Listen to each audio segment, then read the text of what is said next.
Chapter 232. Which one is closer? Huh. I'm asking which one is closer, the spiny Naga or the Murloc prophet? We have to clean them up anyway, so let's go from the closest to the furthest. The Naga siren priest's heart was suddenly in a mess. She finally realized the gap between her and her master. Her vision was still too low. In her mind, she was thinking about how to use the existing forces to suppress the opponent and expand the territory and the tribe. Her master was thinking about which one was closer. Sure enough, the difference in strength led to a different level of thinking. The spiny Naga is closer. Their leader is called Syphilis. Lead the way, Duque said simply. At this time, seeing Duque rushing back in the middle of the night and leaving with the Naga, Seamus could not calm down. There was no doubt that Duque was important to Stormwind, and now Duque's position was even more important. The deputy commander of the Lordaeron Alliance. This was a big man with independent military power, and a lift of his foot could shake the earth 3 times.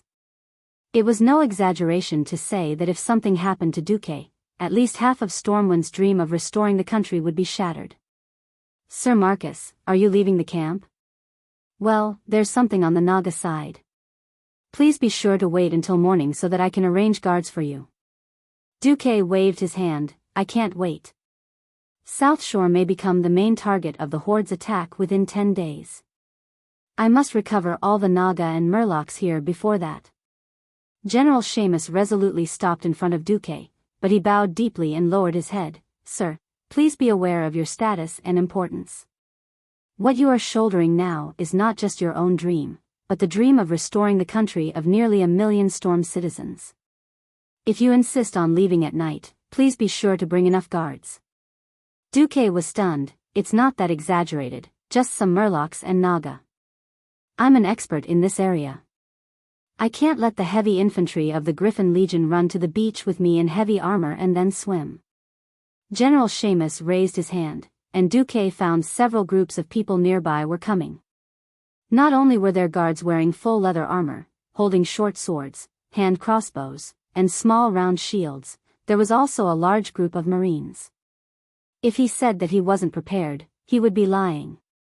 Seamus took out a warrant. His Majesty Rin has ordered that Duke Marcus is an important minister of the country. Before he has enough powerful knights around him, no less than 100 guards are allowed to go out at any time. Duque laughed involuntarily. He almost wanted to reveal the fact that he could be resurrected. However, Duque still accepted it. This is just a relaxing hunt. All right, take your hammers and other blunt weapons and set off. Remember to be gentle when you smash him. I want him alive. At 3:00 in the morning, with 200 guards and nearly 100 Nagas, Duque and his team went along the eastern beach of South Shore. Fighting at night in this era was a very troublesome thing. In the darkness, not to mention the warriors below, even General Tom Seamus, who was in charge of being the captain of the guards, had an instinctive panic in his heart. He even doubted how much combat power his subordinates could exert once they were attacked. They were already strong soldiers if they didn't scatter in panic at the beginning. If the opponent was an orc, Duque would definitely not dare to court death.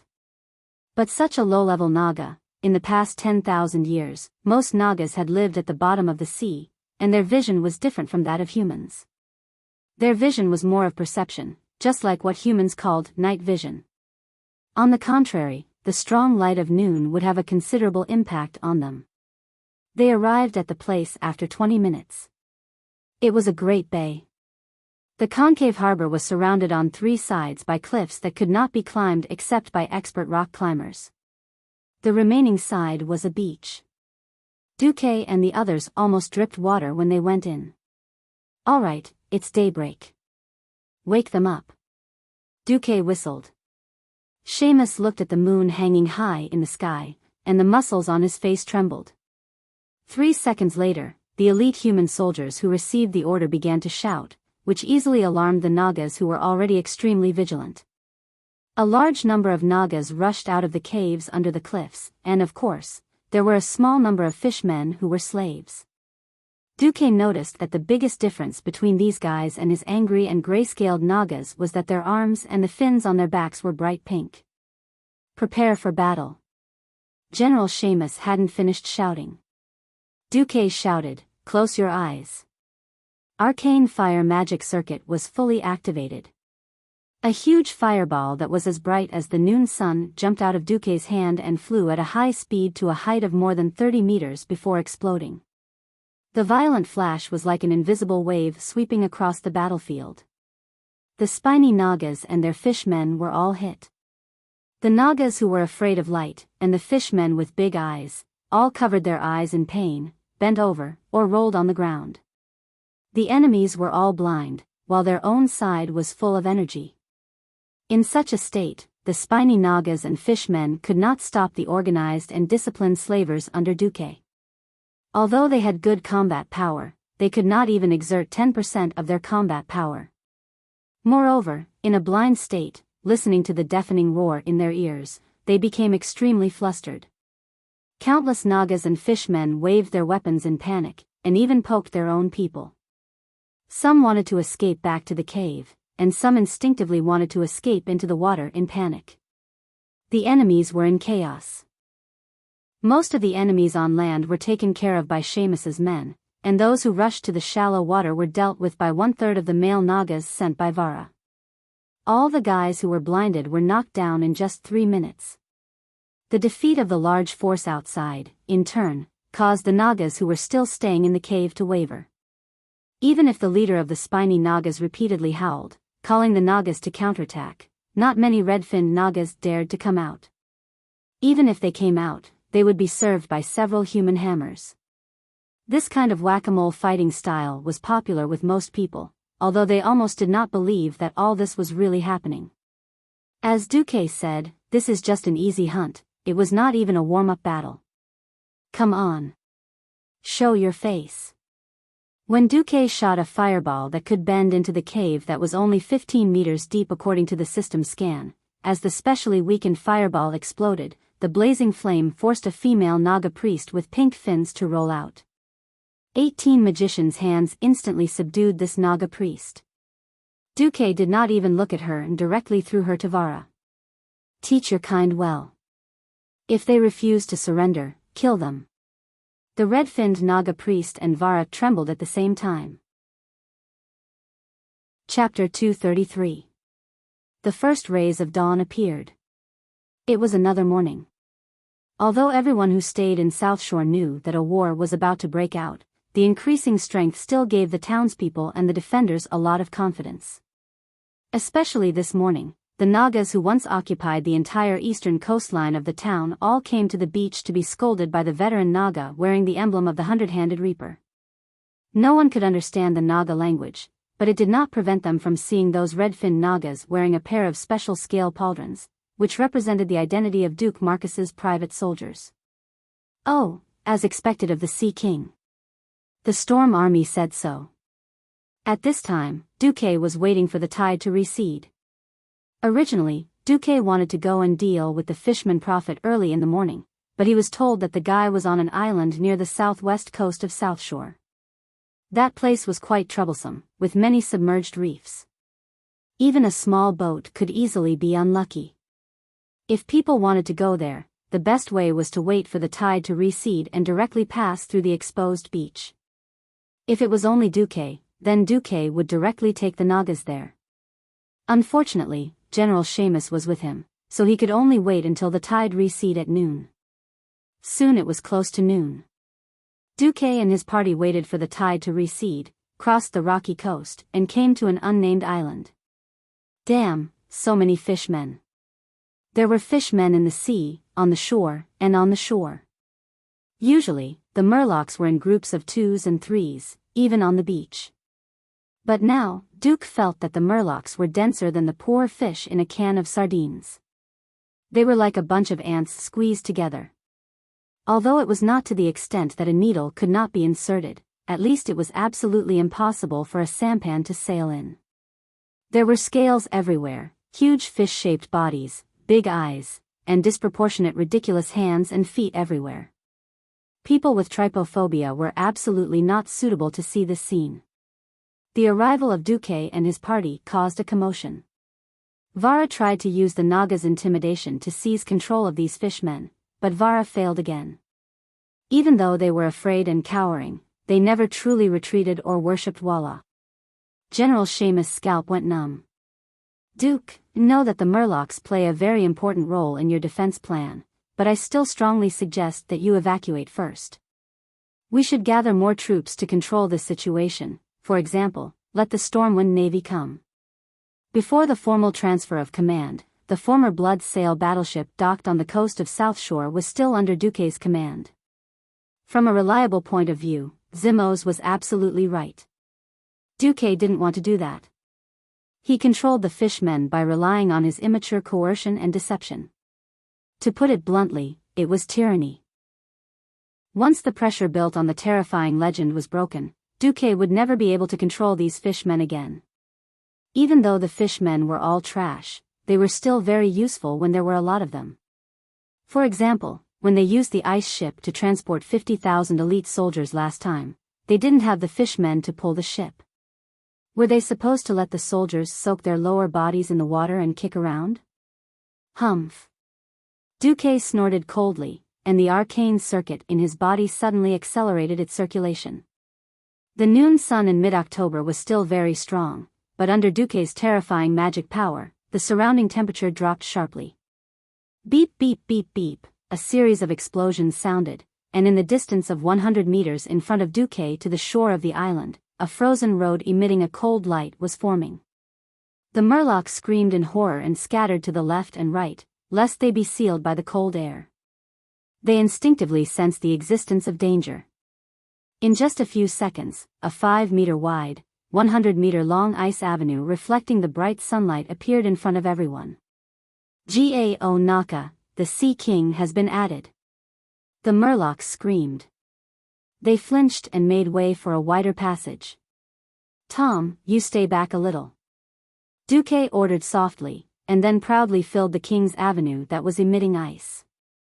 On the left was the furious scale Naga priest, Walla, holding a long sword. On the right was the spiny Naga priest, Syphilis, holding a spear.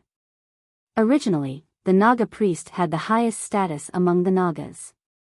Now the Naga priests of the two clans were crowding around Duque like serving a secular king, which made the Murlocs who had not joined Duque more and more frightened. The two Murlocs from the western wilderness, Blind Old Man and Fish Spear, seemed to feel that something was wrong. These two guys actually rolled over and knelt on both sides of the ice avenue, trembling with fear. Get out. Duque snorted, and the arcane impact was released to the left and right at the same time. At once, the two guys with weak willpower flew out while vomiting blood. But, the two guys seemed to realize that Duque was stronger. Regardless of their injuries, they came over and knelt a little further away. I'll deal with you later, Duque said in the Murloc language. They came to the center of the island. Dooku heard a voice with a mysterious rhythm. Gaha, Murlocs are a great race. Duque was annoyed listening to it, so he simply let the system filter it and translated it directly. The thousands of Murlocs below all bowed down. The oracle is right, the Murlocs only obey the true king of the sea. All creatures that do not belong to the sea are not worthy to be the ruler of the Murlocs. Thousands of Murlocs knelt down again. The oracle is right. At this time, at the highest point of the island, standing on a huge pink clamshell, holding a staff like a dragon's claw holding a green crystal ball, a strange Murloc with a large number of water elements wrapped around his right hand pointed the staff at Duque, who had 72 hands of magic. So, this human, huh? Duque sneered. The system had completely locked on this so-called oracle who had bewitched his Murlocs and betrayed them. This oracle was very good. As a Murloc, especially in this Murloc race with low intelligence, it was absolutely a miracle that such a Murloc with the strength of a peak sky mage could be born. However, what sky mage, in front of Duque, was definitely not enough. No matter what the reason was, as long as this Murloc prophet said something against Duque's rule, then even if he had to kill all the Murlocs here, Duque would not be merciful. At this moment, Duque's magic circuit had already circulated at full speed. All the space passages connecting the elemental realm had already been opened. All the elements in the surrounding atmosphere had already crawled under Duque's feet, waiting for Duque's command at any time. At this moment, the Murloc prophet's tongue seemed to be stuck. What am I, a human? Duque sneered. In his eyes, the Murloc prophet was already a dead fish. Suddenly, this Murloc prophet who called himself the Oracle opened his glistening yellow eyes wide and suddenly pointed at Duque. Yes.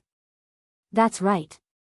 He is the Murlocs who appear once in 10,000 years, the one who will lead us to dominate the coast and make the Murlocs even greater.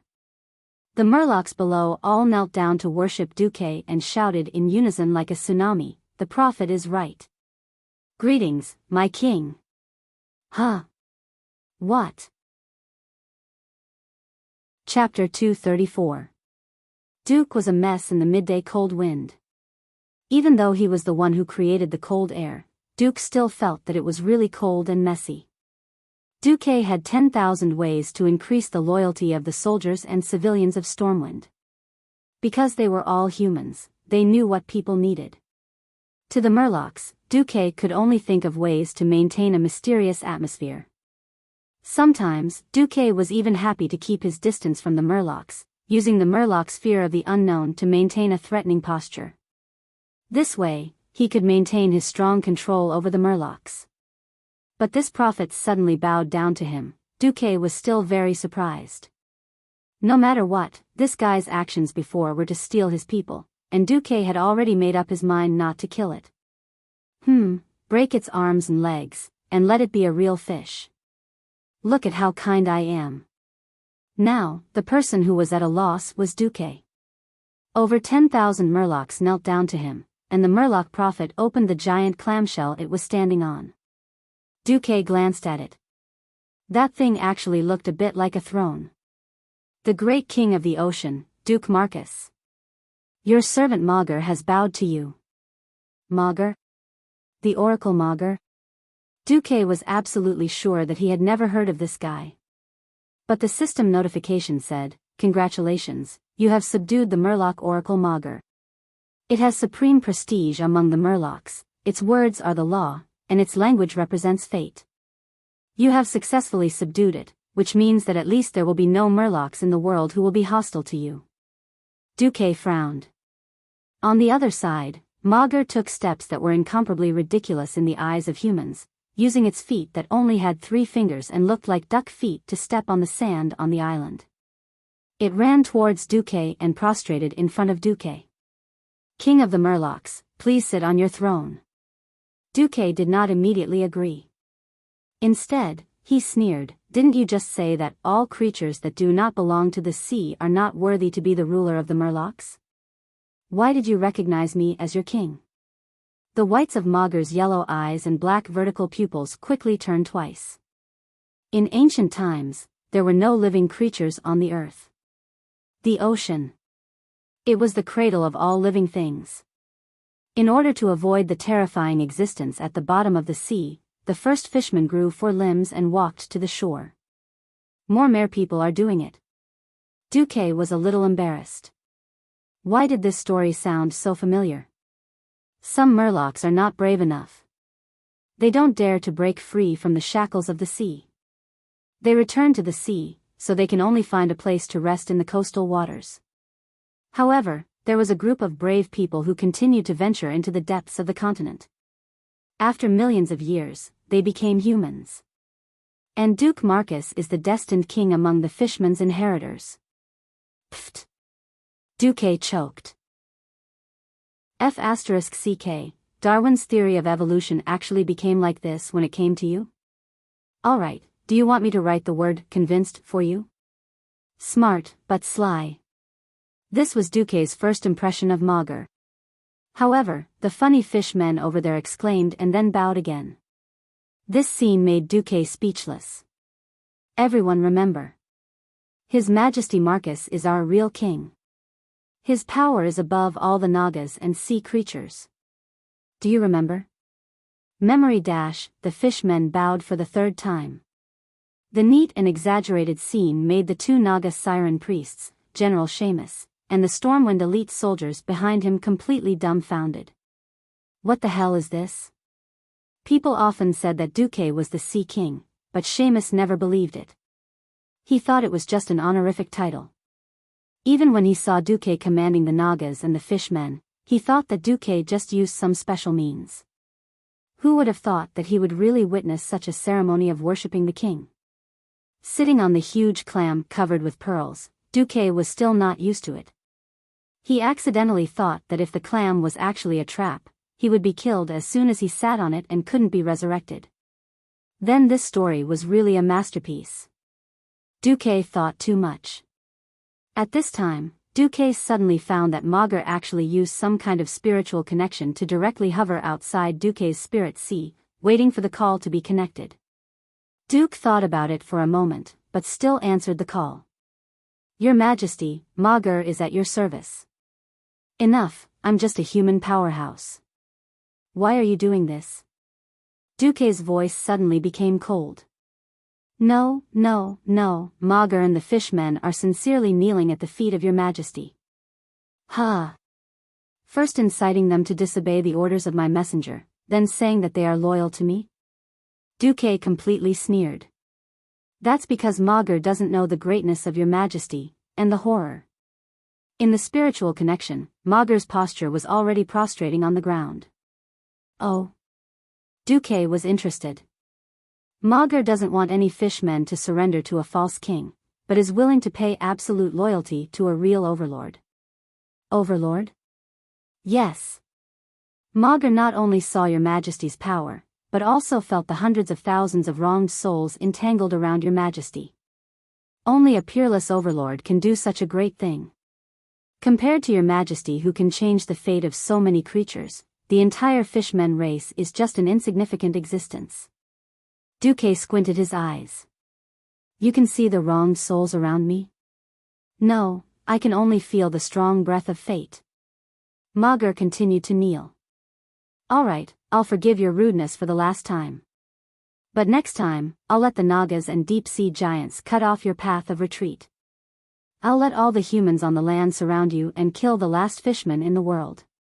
Duque's words made Magar tremble all over, both in the spiritual world and in the real world. All right, let's go. From now on, 60% of the fishmen will listen to Vara, and 40% to Syphilis. As for you, Magar, you'll be Vara's assistant. Yes, your Majesty. Duque rubbed his eyebrows and sighed softly. Finally, the defensive system of South Shore was completed. After returning to South Shore, Duque welcomed King Lang on the 15th. After traveling day and night, Lang rushed back. Oh, Duque. The teleportation portal of a mage is so convenient. If your magic was stable enough, I'd rather come back with you. Sigh, Mediva's teleportation was only stable when he became a Breaking Dawn mage. Before that, it was always terrible. Lang did not forget to complain about his dead friend.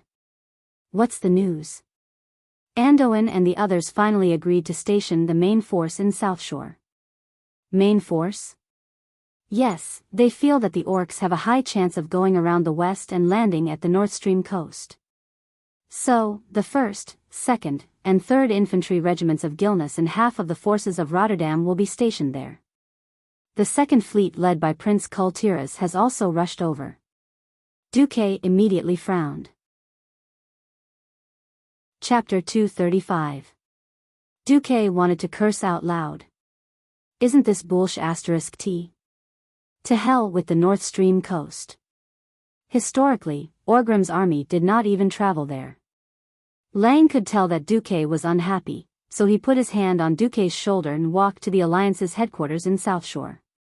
It was a stone bunker that was about 4 stories high. This blockhouse had been built at the end of last month. Not only could it overlook the seaside, but it was also far enough away from the seaside.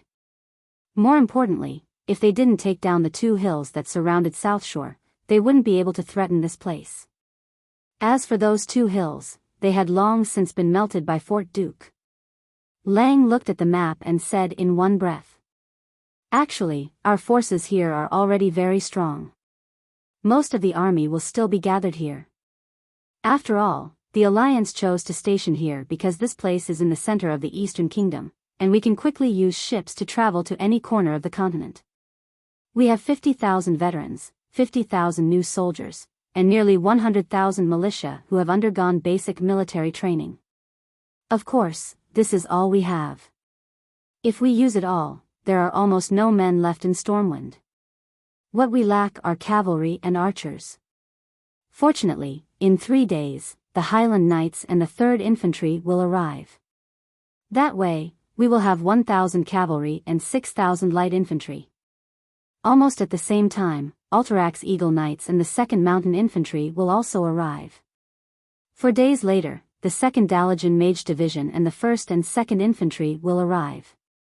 And Lordaeron's Grand Duke Mograine and General Abendis's Scarlet Cross will only arrive in at least 10 days. After listening to Lang's narration, Duque sighed.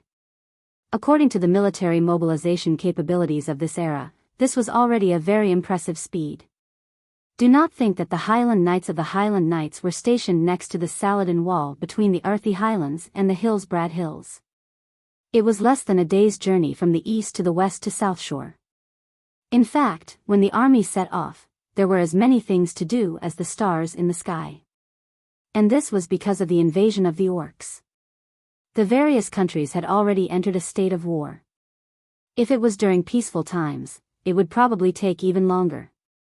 Similarly, the Dalajan to the northwest of South Shore and Alterac to the north weren't too far away. Both of them could be reached within a day on a fast horse. Duque was already burning incense for being able to arrive so quickly. These standing armies were also the foundation of the various countries. If Duque easily wiped them out, it would not be so easy when he wanted them again. On November 5th, when the last batch of soldiers arrived at the huge barracks outside South Shore, there were already 2 commanders-in-chief, 7 kings, and more than 30 generals gathered in the hilltop command post. Everyone was full of praise for the barracks that Duque had set up in advance. They had built a large circle of wooden walls in advance, as well as well-positioned arrow towers. Furthermore, every military camp was close to the river, making it easy to obtain water. At the same time, for the sake of the army's attack, several spacious roads were planned in advance. With this arrangement, the generals of the various countries almost thought that they were leading an army on a long journey to train. As Lothar's adjutant, Turalian reported to the kings. First is the information from the copper-bearded dwarves. The Iron Furnace Fort is still besieged by nearly 100,000 orcs. According to the battle flags, the main force of the siege should be the tribe's Blood Ring clan. Turalian first placed 10 statues of 10,000 orcs on top of the Iron Furnace Fort. Then there is the Solder Bridge. After repeated investigations by Stromgard's Griffin Knights, the number of orcs here will not be less than 50,000. Turalian then placed 5 orcs on the bridge. Finally, there is the wetland. According to the investigation of Deputy Commander Marcus Naga and Fishmen, at the edge of the wetland on the south coast of the sea, more than 200,000 orcs have built at least 20,000 transport ships. This kind of transport ship can carry about 30 orc warriors, and the medium can carry about 100 people. For the time being, there is no large enemy ship. Then we have confirmed the banners of the big clans in the wetland camp. They are Blackstone, Warsong, Fireblade, Dragonmaw, Storm Reaver, Twilight Hammer, and Scar. Including the orcs, a conservative estimate of the tribe's total population is more than 600,000. Fortunately, the map was large enough, a full 3 meters by 3 meters. Otherwise, the wetland area would not be able to accommodate 60 orc statues. Wow!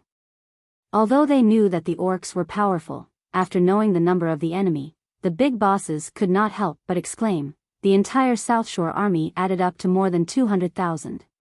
What are you afraid of? If all the ships are of this quality, even if there are 10 times more of them, Kurtiras can destroy them all without the need for an alliance. Dahlin said confidently. Indeed, Even though South Shore's dock had been expanded by Duque again and again, there were 5 stone docks that stretched nearly 150 meters away from the coast, but it still could not accommodate all the ships. Through the window of the fort, the kings looked at the sea in front of them. Not only did Proudmoore's ships dock at the head of the dock, but they were also docked along the entire coastline. From small fast scout ships to standard destroyers, to huge warships that were more than 100 meters long, the waves rose and fell, forming a forest of warships that rose and fell on the surface of the sea. This was only Kurtiraz's first and third fleets, as well as the Storm Fleet, which only had 100 warships. There was also a second fleet on the other side of the North Stream coast, and Kurtiraz's home defense fleet had not been deployed yet. Every king felt a sense of pride, and suddenly they were filled with confidence. How could there be someone or something that could resist such a powerful fleet? No, it wasn't just the fleet. After being caught off guard and unable to adapt to the situation, both sides began to form tactics, and the human side's casualties began to plummet. At the beginning, it was 1 orc warrior for 10 human soldiers, but now it was 1 for 2 or 3. If it was a well-organized formation of human soldiers, even on the plains, 100 human soldiers with a complete set of soldiers could easily defeat 100 orc warriors. But then, Lothar could not help but imagine the scene of the horde taking down the Reedridge Mountains, sweeping through the elven forest, and bathing the entire Stormwind in blood. It was a green sea that no one could truly stop. Lothar took a deep breath, and his expression became determined again. In the past, the Stormwind army was weak, but now the Alliance army was many times stronger than the Stormwind army. No matter what, they could stop the horde's attack. Chapter 236. Alright, this is all the troops we have now. Noxus clapped his hands to get everyone's attention. I know it takes a long time for a country to go from peace to war. Thank you, kings, for your efforts and support. What we have to think about now is how to use these troops to win a series of beautiful battles. I don't expect to destroy the entire tribe in one battle, but I hope to lead everyone to win from one victory to another. The kings and generals immediately applauded. At this time, Duque suddenly laughed. Respected Chief Commander, it seems that this is not all the troops you have now. Who else? Noxus was really stunned for a moment. The troops that the 7 human kingdoms had promised to send were all here, apart from those deployed at the North Flow coast. The dwarves were still busy with their own affairs, so there was no way they could spare any troops. How did you forget about the High Elves? At this moment, Duque's face was glowing with excitement. Anyone could see how happy he was. The High Elves? Impossible. Didn't they not join the Alliance? The kings discussed. That bullsh** T counselor. King Alterac Eden was not stingy with his venomous tongue. Antonidas seemed to think of something, and stroked his long white beard. It would be impossible if someone else were to be the commander. But the commander is you. Anduin Lothar. That's another matter. Have you forgotten? The High Elves have signed an ancient covenant with us humans since the time of Thoradin the Great. An ancient covenant. Noxus muttered to himself. He suddenly remembered that there was such a thing.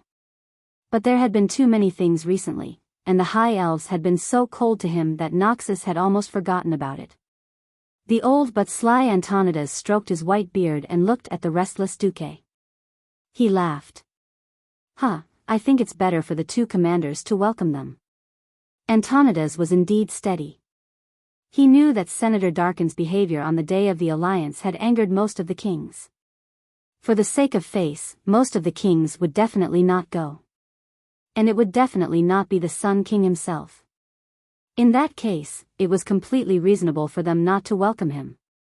At this moment, a sentry hurriedly ran to the door of the command center and reported, "The elves are here." "Oh, we already knew that," Lothar said lightly. "You knew?" "We only received a report from the patrol when the elven ships were almost 5 nautical miles away." The voice of the sentinel, who was obviously from Kul Tiras, sounded a little bitter. Lothar didn't blame the poor sentry. "It's okay. The Nagas and Murlocs under the deputy commander are also patrolling the sea around South Shore. Hearing this, the sentinel retreated with relief. Lothar looked around and said, "All right, your majesties and excellencies, the arrival of the elves represents the attitude of a powerful country on the continent. If you are willing, come with me to welcome the messenger of the Sun King Anastrian. The rest of you can rest here for a while." After some consideration, Lang, Dai Lin, and Antonidas followed Lothar, Duque, and Turayan to the dock. Although Dai Lin couldn't put down his pride, he was very concerned about how many ships the elves could bring for him, the admiral and commander-in-chief of the sea fleet. Lang simply wanted to see the alliance become stronger. As for Antonidas, no one knew what he was thinking. At this moment, more than 20 ships with typical High Elves characteristics were darting across the sea like arrows. Ha ha ha. I can't wait to see how those humans are panicking. Just now, I asked my men to completely avoid the patrols of their ships and come in through the gaps in the patrol net. Anyway, with such a good view in broad daylight, they wouldn't mistake the High Elves ships for the orcs, right? A calm voice interrupted the first voice. Sorry, the humans discovered us as early as 10 nautical miles ago. How is that possible? The first voice exclaimed. My intuition tells me that's the case. Although I didn't find any human ships, I felt that there were more than one pair of eyes on me. I can't be wrong. Walking out of the command center and to the top of the mountain near the sea, the people looked at the elven ships that were sailing towards the port in the distance.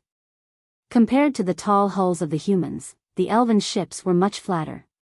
The long and streamlined hull was made of hard starwood that could only be found in the forests of Kuel Salus.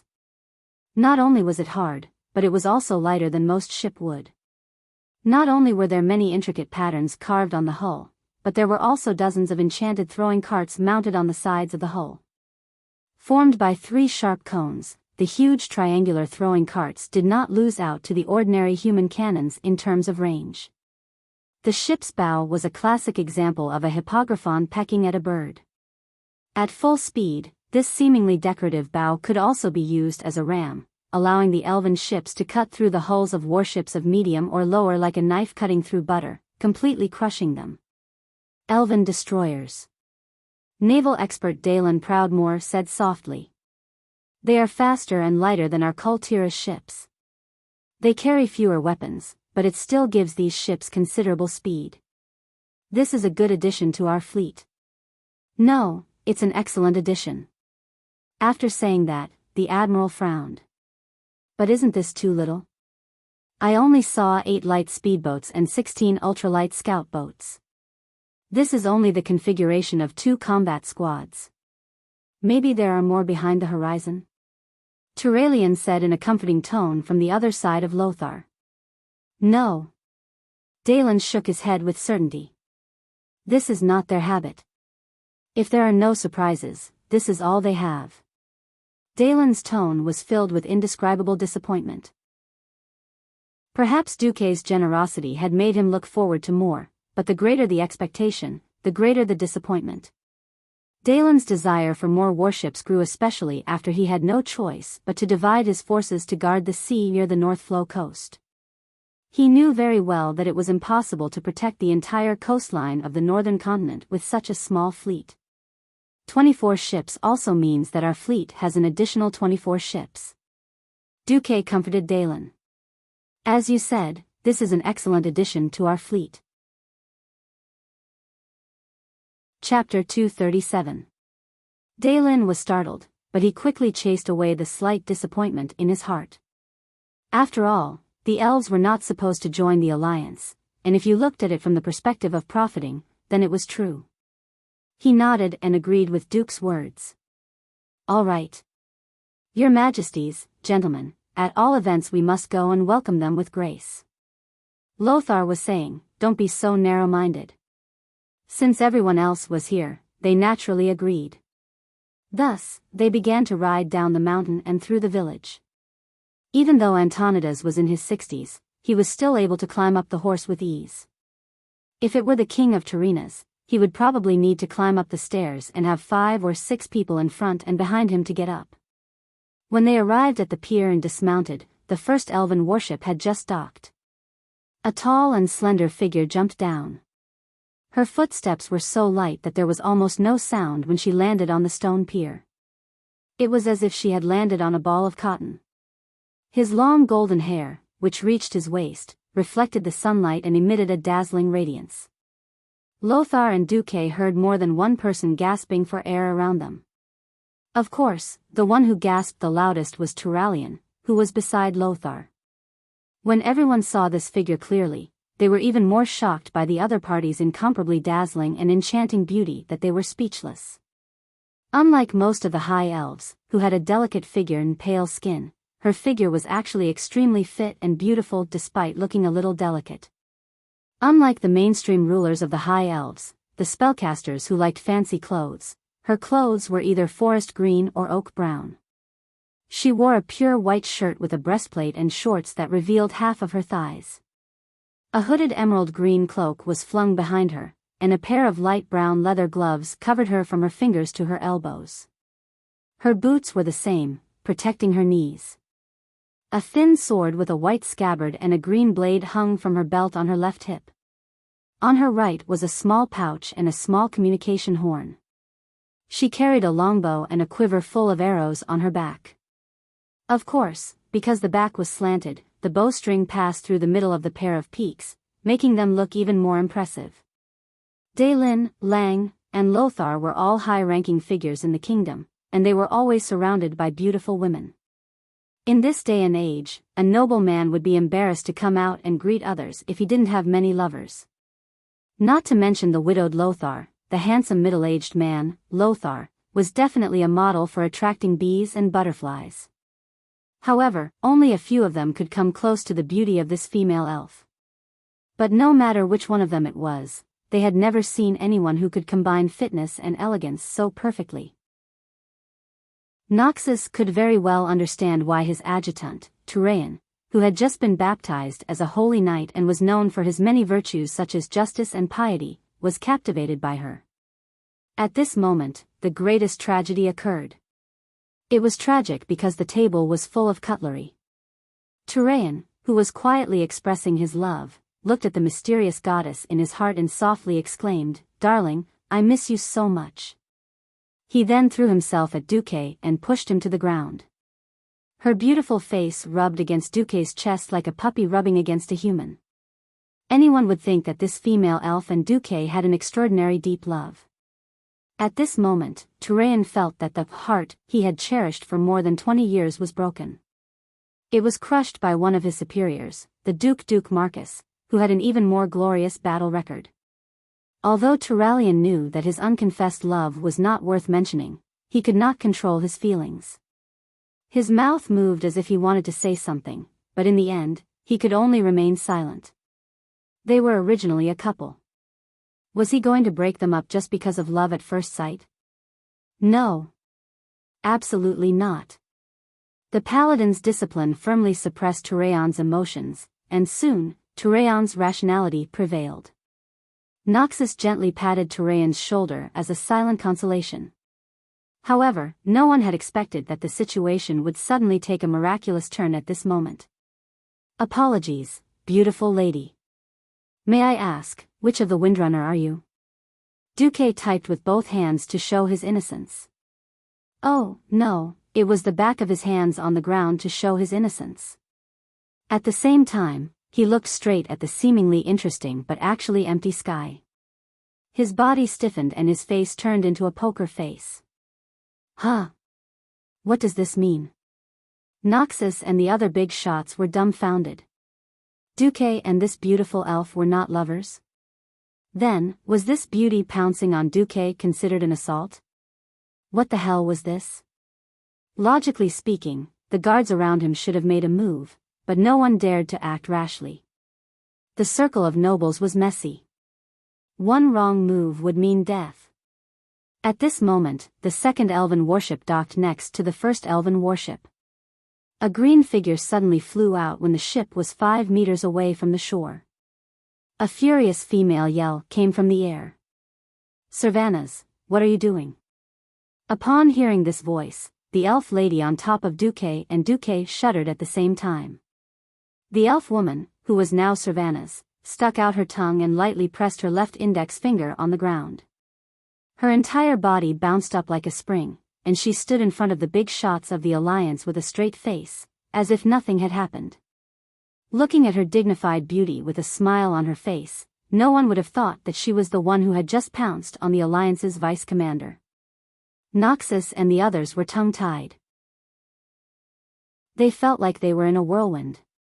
They were not the only ones in a whirlwind. Duque was also in a whirlwind. His back was drenched in cold sweat. That was close. If I didn't clearly remember my relationship with Aurelia, I wouldn't have gotten to this point. If I was really a pervert just a little bit, even if I had 9 lives, I would be a dead cat now. Damn it. That's the legendary Queen Sylvanas. Queen Sylvanas who hasn't become an undead yet. Duque felt very confused. He couldn't tell what this feeling was. In general, he could only say that it was good to see Queen Sylvanas. On the other side, the main character, Illyria, had finally made her way over and grabbed Savannah's long, pointy ears. Sister. No. Pain. Pain. Pain. I know I was wrong. Don't treat me like this in front of so many kings, okay? It's very rude. Chapter 238. Duque, who raised his head, saw an extremely embarrassing scene. Queen Sylvanas, who was at the pinnacle of the forgotten in the future, was now being punished by her sister by twisting her ear. However, why was Sylvanas here? You know how to be rude? Think about what you've just done. After quickly dealing with her sister who had gone berserk, Aurelia walked over and apologized to Lothar, who was surrounded by the crowd and should have the highest status. I'm very sorry. I'm Aurelia Windrunner, the Ranger Major General of Kuel Salas. My sister, Sylvanas Windrunner, is actually a Ranger General too. It's just that she made a very bad joke just now. I'm here to sincerely ask for your forgiveness. Her voice was very pleasing to the ears, and just her voice alone was enough to make people feel guilty. It made people wonder if she would scold people in extreme anger. Would her voice sound like she was singing? Looking at the dumbfounded Duque on the ground, Lothar also laughed heartily. He looked around at the kings, and saw that they were all smiling. It's just a harmless joke. I don't think any magnanimous king would mind such a small thing, right? The 3 kings nodded. All right, welcome here.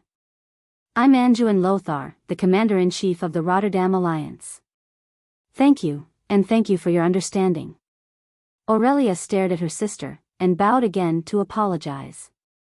She then walked over to Duque, who refused to get up, and extended her right hand to Duque. She wanted to help Duque up. Duque blinked, and was thinking if he should give her a hug that he hadn't had for a long time, when Aurelia's voice suddenly came from the wind. Hey! Little guy, don't make it more difficult for me, alright? Get up first, we'll talk in private later. I don't want to cause any international disputes. Just as Duque was about to say something, a second voice came from the wind. It was Sylvanas's voice. Yo, my sister, you're not being honest. How is Mr. Duke Marcus a little guy? He's clearly a handsome young man. Aurelia instantly blushed, and the crimson color spread all the way to the top of her long pointed ears. If Aurelia hadn't bent down so that her golden hair could cover her face, she would probably have made a fool of herself. To be honest, Duque still had no idea what was going on. But it was probably a good thing. However, when he heard Aurelia and her sister conversing in the whisper of the wind that no one else could hear, Duque had a feeling that Sylvanas had pounced on him just now was definitely some sort of test. Now that there were dozens of pairs of eyes staring at them, it wasn't a good time to talk in detail. Duque pretended that nothing was wrong, and put one hand on Aurelia's palm. As expected of the legendary goddess-like hero. Her hand was so soft. Was that incomparably smooth and soft palm really the palm that could shoot countless fatal arrows? How did the body of the high elves grow? It was actually so perfect. Even Duque was a little restless at this moment. On the other side, Aurelia, who had quickly adjusted her breath and raised her head, regained her previous demeanor. However, there was still an unconcealable wildness in her emerald green eyes. She looked at Lothar. My apologies. In fact, I brought greetings from the Sun King, Anastrian Sunstrider, and the Silvermoon Council. Thank the Sun King and the Silvermoon Council for me. Lothar turned half of his body and made an introduction gesture to the group of big shots behind him. Please allow me to introduce the kings of the Alliance, the generals, and my adjutant. When it came to Duque, Lothar smiled mischievously. Well, I'll ignore this one. I think Lady Aurelia may have a deeper understanding of him than I do. In the face of Lothar's teasing, Aurelia blushed slightly again, and immediately glared at the troublemaking second sister. Well, Queen, she was whistling. After the introduction, Lothar began to enter the serious topic. Please forgive my slowness and harshness, Lady Aurelia. However, as the commander of the Alliance, I have to confirm one thing. Is this all the help your people have provided? What's coming has come. After thinking to herself, Aurelia decided to be frank. Your Excellency Lothar, please forgive my straightforwardness. Aurelia stepped forward and looked around to make sure that no one was eavesdropping. She said softly, His Majesty Anastrian and the members of the Silvermoon Council do not care much about the dynamics of the tribe. This so-called tribe is too far away from our territory. Moreover, Councillor Dalcan has repeatedly claimed in the council that it is because humans have angered nature by logging too much, so they are taking revenge on humans. Bullsh *T. That bastard has ears. Lothar was furious. Sorry, I'm not talking about you. It's okay. In fact, not many people support his views. However, the councillors generally think that the tribe is trying to conquer the human territory, not our forests. So they think it's best to leave this struggle to the younger races. We only need to strengthen our borders to prevent any possible invasion. That's enough. Hearing this, Lothar could not hide the sadness on his face. This meant that there was no possibility of more troops. Even if he did not want to admit it, he had to admit that the High Elves, mages and rangers were all elite troops that any commander dreamed of. They could often play a decisive role on the battlefield. However, there was no hope for anything now. At this time, Duque smiled. But I see 2 ranger generals standing in front of us. It was not just the Windrunner sisters. A large number of elves were disembarking. Only now did everyone notice that almost all the elven ships were fully loaded. There were both men and women in this group of elves, and they quickly gathered. One look at their aura and expressions, and it was obvious that they were elite rangers who had seen blood. They were not rookies at all. At a rough glance, there were more than 1,000 of them. 2 ranger generals and an elite troop of more than 1,000 people. This could not be said to be insignificant. Duque suddenly realized that there was another short-haired version of Aurelia. 3 Windrunner? All ranger generals? Duque, Lothar, and the others could not hide the surprise on their faces. Aurelia raised her hand. Oh, this is our 4th sister, Lilith. She is now the ranger captain. At this point, the apparently gentler Lilith nodded towards him and continued to order her subordinates to organize their troops. Chapter 239. Lilith also had the beauty of the Windrunner family, but her beauty was more reserved. She was not as lively as Aurelia and Servanas. The wolves behind Lothar were stunned again. Lothar's eyes were also filled with surprise. Lady Aurelia, I'm a little confused. Aurelia took a deep breath. She seemed to be making up her mind about something. She took out a sealed letter from her waist pouch. This is a letter from His Majesty Anastrian to the Alliance's Commander-in-Chief. As Lothar opened the letter and quickly scanned through the human language, Aurelia was also explaining the nature of this support to the others. Because Sir Lothar is the last descendant of the Arthi bloodline. Our ancestors have sworn to always help your Emperor Thoradin and all his relatives. Even His Majesty Anastrian could not deny that obligation. He has sent this combat team to thank you for your help. Lothar repeatedly read the letter to make sure that he did not read it wrong. The letter only wrote about a small fleet consisting of 4 light destroyers and 8 ultralight scout ships. There was no mention of the Ranger unit or the Ranger generals. Then what's the matter with you and your Ranger unit? Lothar asked. My sisters and I came here of our own free will, she announced proudly, puffing out her chest. At the same time, she subconsciously flicked her golden hair that could sell shampoo advertisements. She was like a warrior who had sharpened her sword and repaired her armor, ready to charge into the battlefield. I have a completely different view from my people. I sense the evil behind the battle. This will be infinitely more serious than my king imagines. If the horde is as cruel as you say, then the dwarves, high elves, humans, all intelligent life on this planet will face the danger of destruction. When the kingdoms of the humans and dwarves are destroyed, our forest will not be able to hold on for long. She fearlessly looked at Lothar and the other kings behind him. Only then did everyone realize that this beautiful woman's confidence and boldness came from her glorious battle experience. In fact, before Thoradin the Great was born, this woman was already very famous in the war against the trolls. That's right. The High Elves were superhumans with eternal life. And Aurelia should be over 3,800 years old. In terms of combat experience, Lothar's ancestors couldn't compare to Aurelia's. At this moment, Aurelia seemed even more warlike than the beastmen and more righteous than the holy knights. What kind of sentiment was this? Not only did he bravely join the war that even his own country opposed, but he also brought along the elites of almost his entire family. No king or general present was blind. Everyone could see that most of the rangers had the Windrunner family crest on their badges. Even the elite troops of Duke Mograine of Rotterdam, who was commonly known as the High Lord and had a large fief, were nothing more than that. Aurelia had definitely dug out all the secrets of the Windrunner family. Lothar was almost moved to tears. Antonidas, who was behind Lothar, obviously had a different opinion. He noticed that Servanas was covering his mouth and snickering behind Aurelia. The old great mage spoke, yes. Why doesn't anyone praise Madame Aurelia's beauty? I remember when a deputy commander of the Alliance met the Princess of Rotterdam, he not only praised Princess Kalia's beauty, but also presented her with a beautiful magic rose. Now, Aurelia and Madame Servanas are so beautiful. I don't think His Excellency Duke Marcus would be so biased, would he? What the hell are you doing?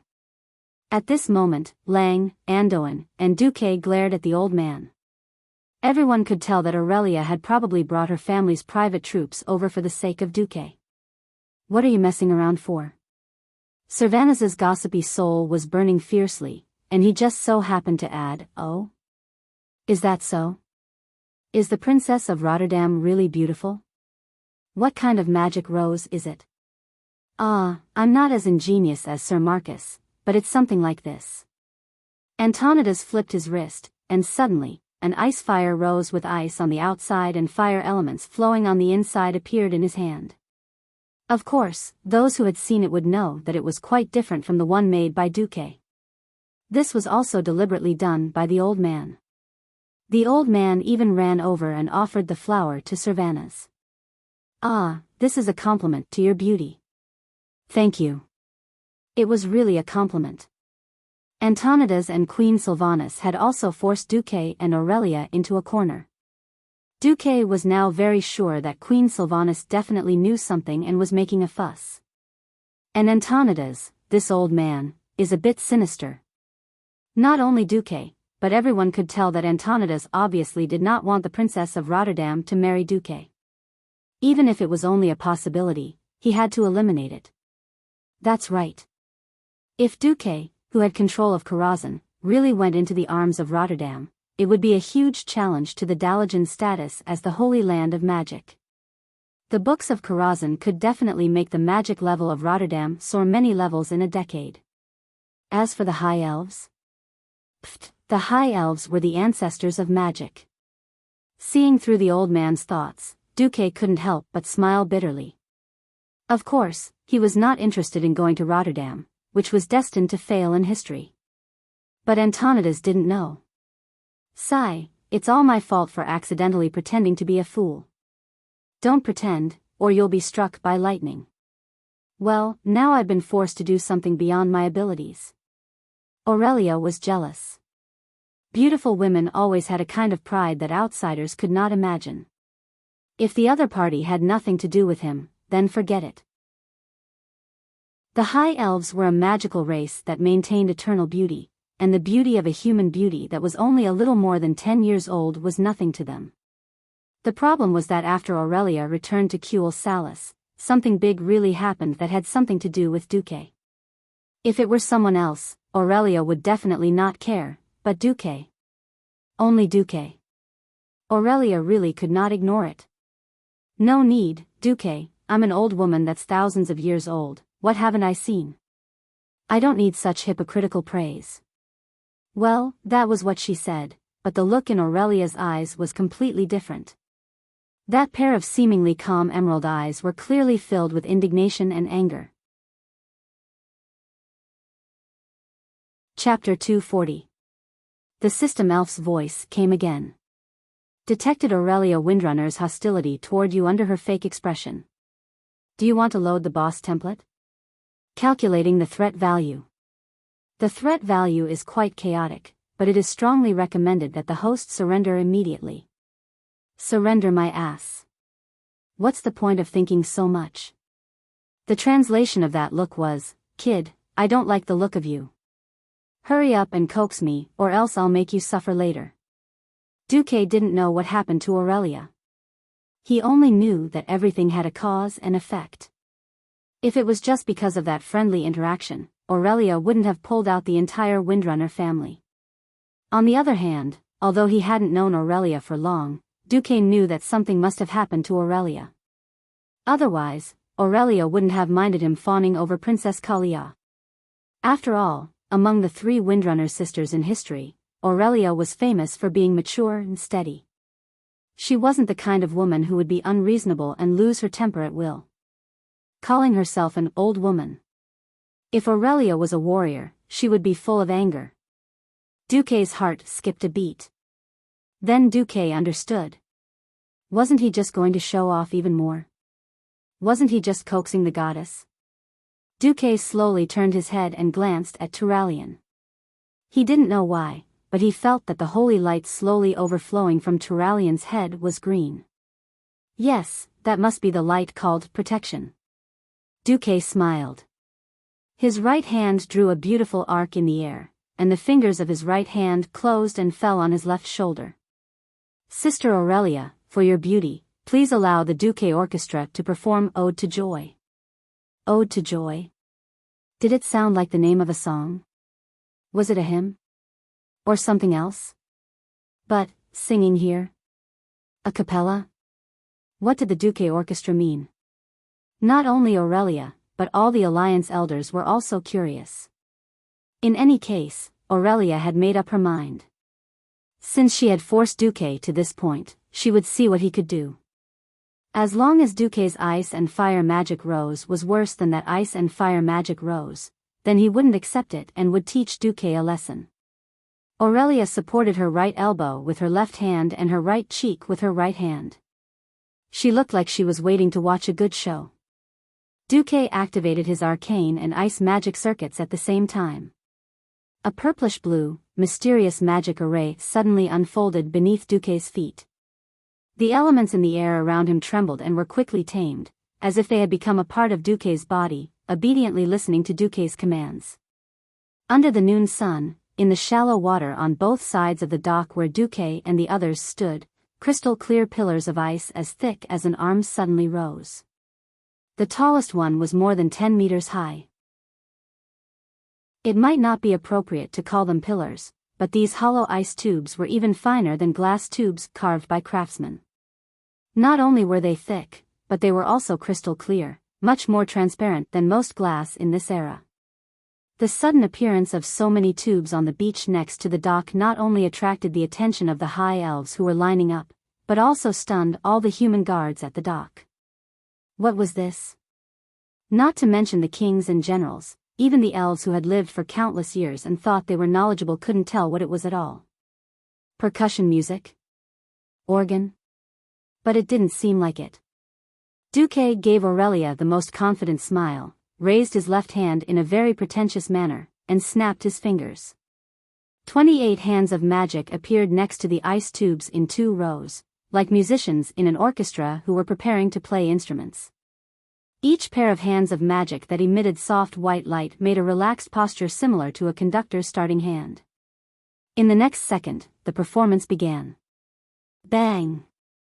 With a bang, as a team of hands of magic touched the 3rd tube on the left, the ice tube immediately flew into the air, and then, like a silver bottle exploding, it instantly exploded into countless ice crystal powder.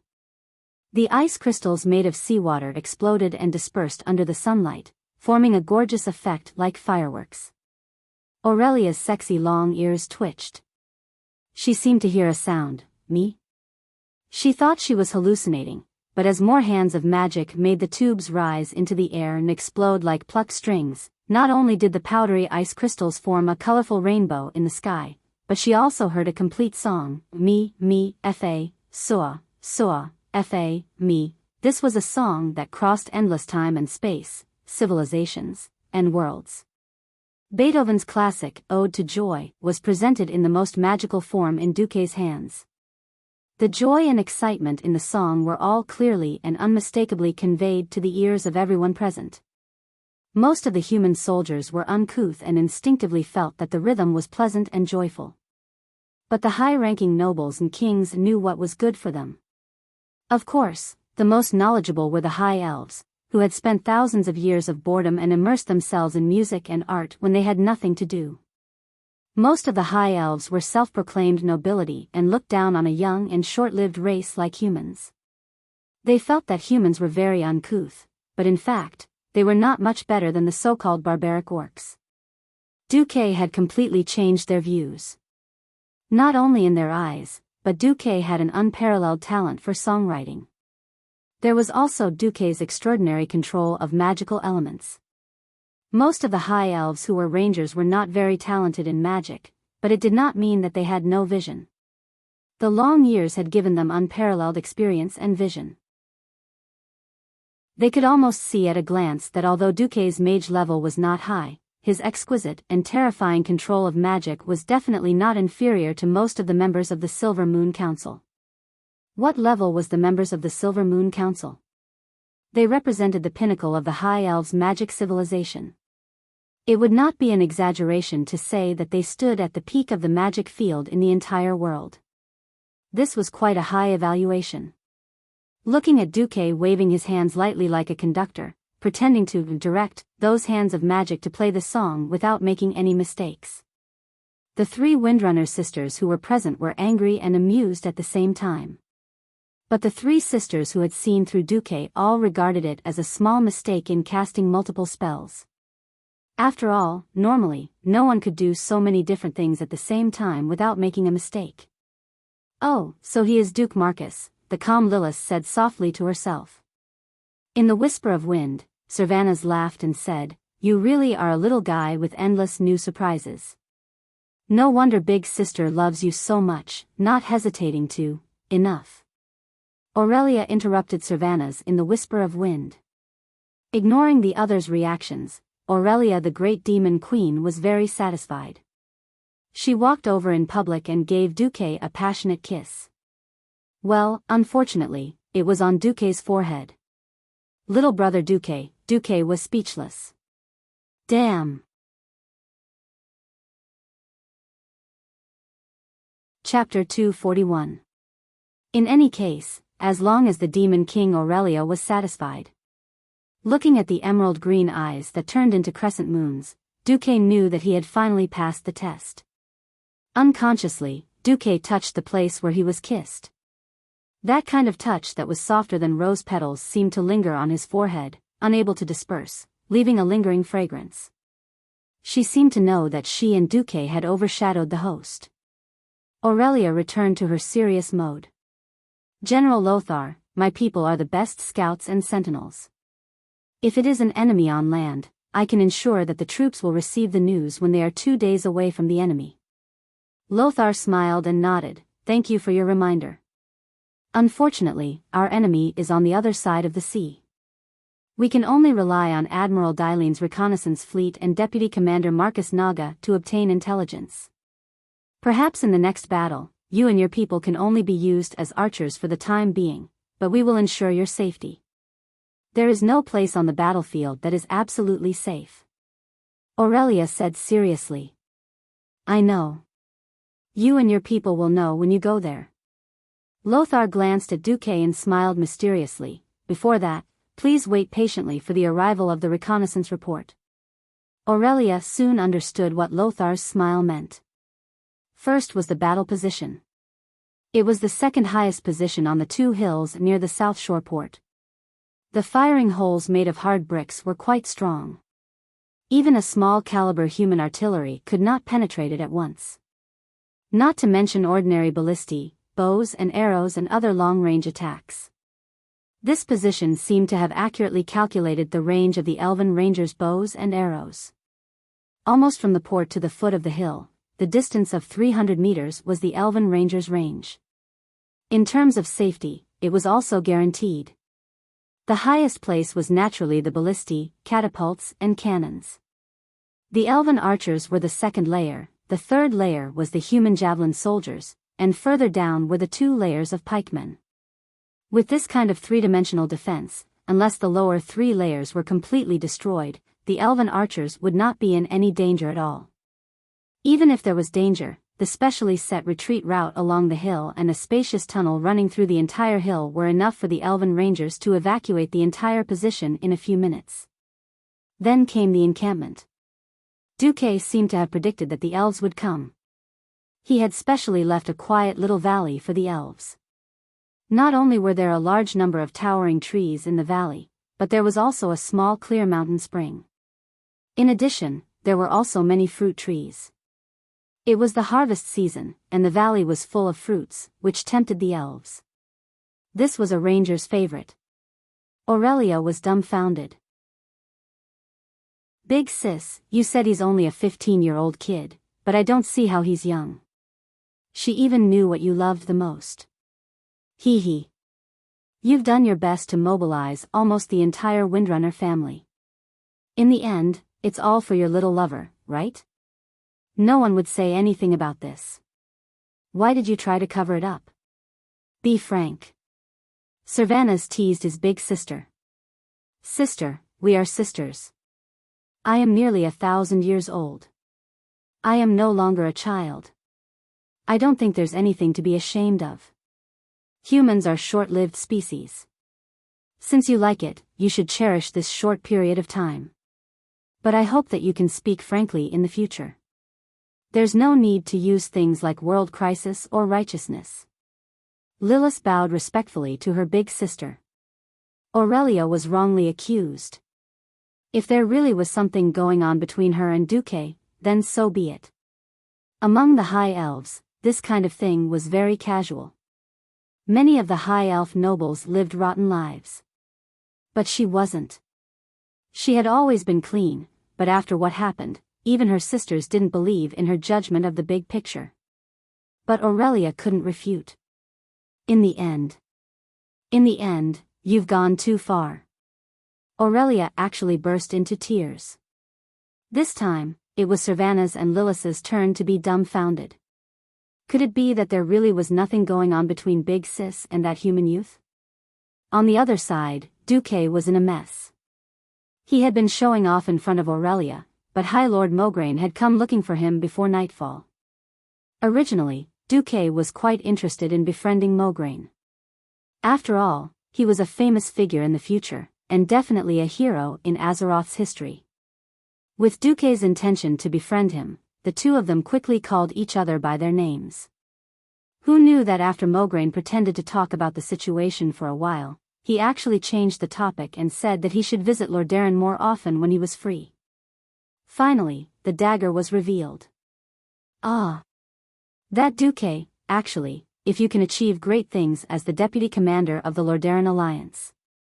By then, what beautiful princess can you not marry? Why do you have to find a high elf who has a completely different lifestyle as your wife? A true noble must have a noble bloodline to be recognized by other nobles. Elves and whatnot are not bad as lovers. Ah, yes, Princess Kalia really likes your roses. She asked me to pass on a message that she expects you to have a better masterpiece. Damn, is she telling me that the Princess of Lordaeron is waiting for me? Does this mean that I have to show off in front of the princess in a more gorgeous way than I did with Aurelia today? Oh, no, a more perfect gift? At this moment, Duque's heart was full of tears. He constantly hated himself. Why did I have to show off in front of Princess Kalia that night? Not wanting to say anything, Duque decided that once the second battle at the dark portal ended, he would return home. Oh, no, return to Karazhan to focus on magic training. He would not see anyone. Originally, Duque had ordered that he would not see anyone. But in the evening, Duque's system elf and two of Duque's guards became vigilant at the same time. Who? A man and a woman's voice spoke in unison. The woman was naturally Duque's little maid, Vanessa. She lifted the right side of her maid's skirt at lightning speed, revealing a white thigh and a neat row of throwing knives tied to it. It was probably a thief's ultimate skill, fan of knives, throwing more than a dozen sharp knives at any suspicious target. The man was Duque's new guard, one of the first 5 holy paladins, Gavin Rad Bad Luck. There was a turning point in history. Originally, Gavin Rad, who was born in Stormwind City and was a holy knight under Lothar, would have become a member of the Silver Hand Knights, but Lang and Lothar arranged for him to be a guard for Duque. At this moment, he raised his war hammer. At this moment, 2 slender and perfect legs hung down from the eaves, and Servanus's voice sounded. Hey, Duque, did you know? Big Sister spent 3 months in the Black Prison not long ago. Chapter 242. Duque was dumbfounded after hearing that. Jail? Jail? Why would Aurelia go to jail? There was no record of Aurelia ever going to jail. What's going on? Duque's face was as gloomy as water. Vanessa, Gavin Rad, please leave for a moment. Your Excellency, we. Gavin Rad still wanted to persuade Duque. After all, in his eyes, the High Elves weren't very reliable. I insist. Duque was resolute. Vanessa had never seen Duque react so fiercely. She suddenly realized that this high elf named Aurelia had an extraordinary place in Duque's heart. Vanessa and Gavin Rad left. They didn't go far. They were less than 20 meters away from the house, staring at the window quietly. Servanus somersaulted into Duque's room. Servanus couldn't hide his surprise as he looked at the hands of magic that were scribbling documents all over the room. But she soon focused her attention on the person in question, and she saw a pair of eyes that were full of remorse and remorse. They shouldn't be the eyes of a carefree 15-year-old boy. They were more like the eyes of someone who had been through vicissitudes and pain. Servanus suddenly felt that she had come to the right place. Speak. I'm listening. It wasn't an order, but more like a plea. Sitting behind the desk, Duque clenched his fists and pressed the back of his fingers against his lips. That's because of a High Elf Mage Apprentice Handbook. Duque's heart lurched, and his face darkened. He clenched his fists so hard that his knuckles turned white. His teeth bit his lips at some point, and the blood flowed into his mouth. It was salty. Duque couldn't help but recall that everything started when he met Aurelia after he transmigrated to this world. If Aurelia had helped him drive the wild boar away, he could have easily dragged the carcass away.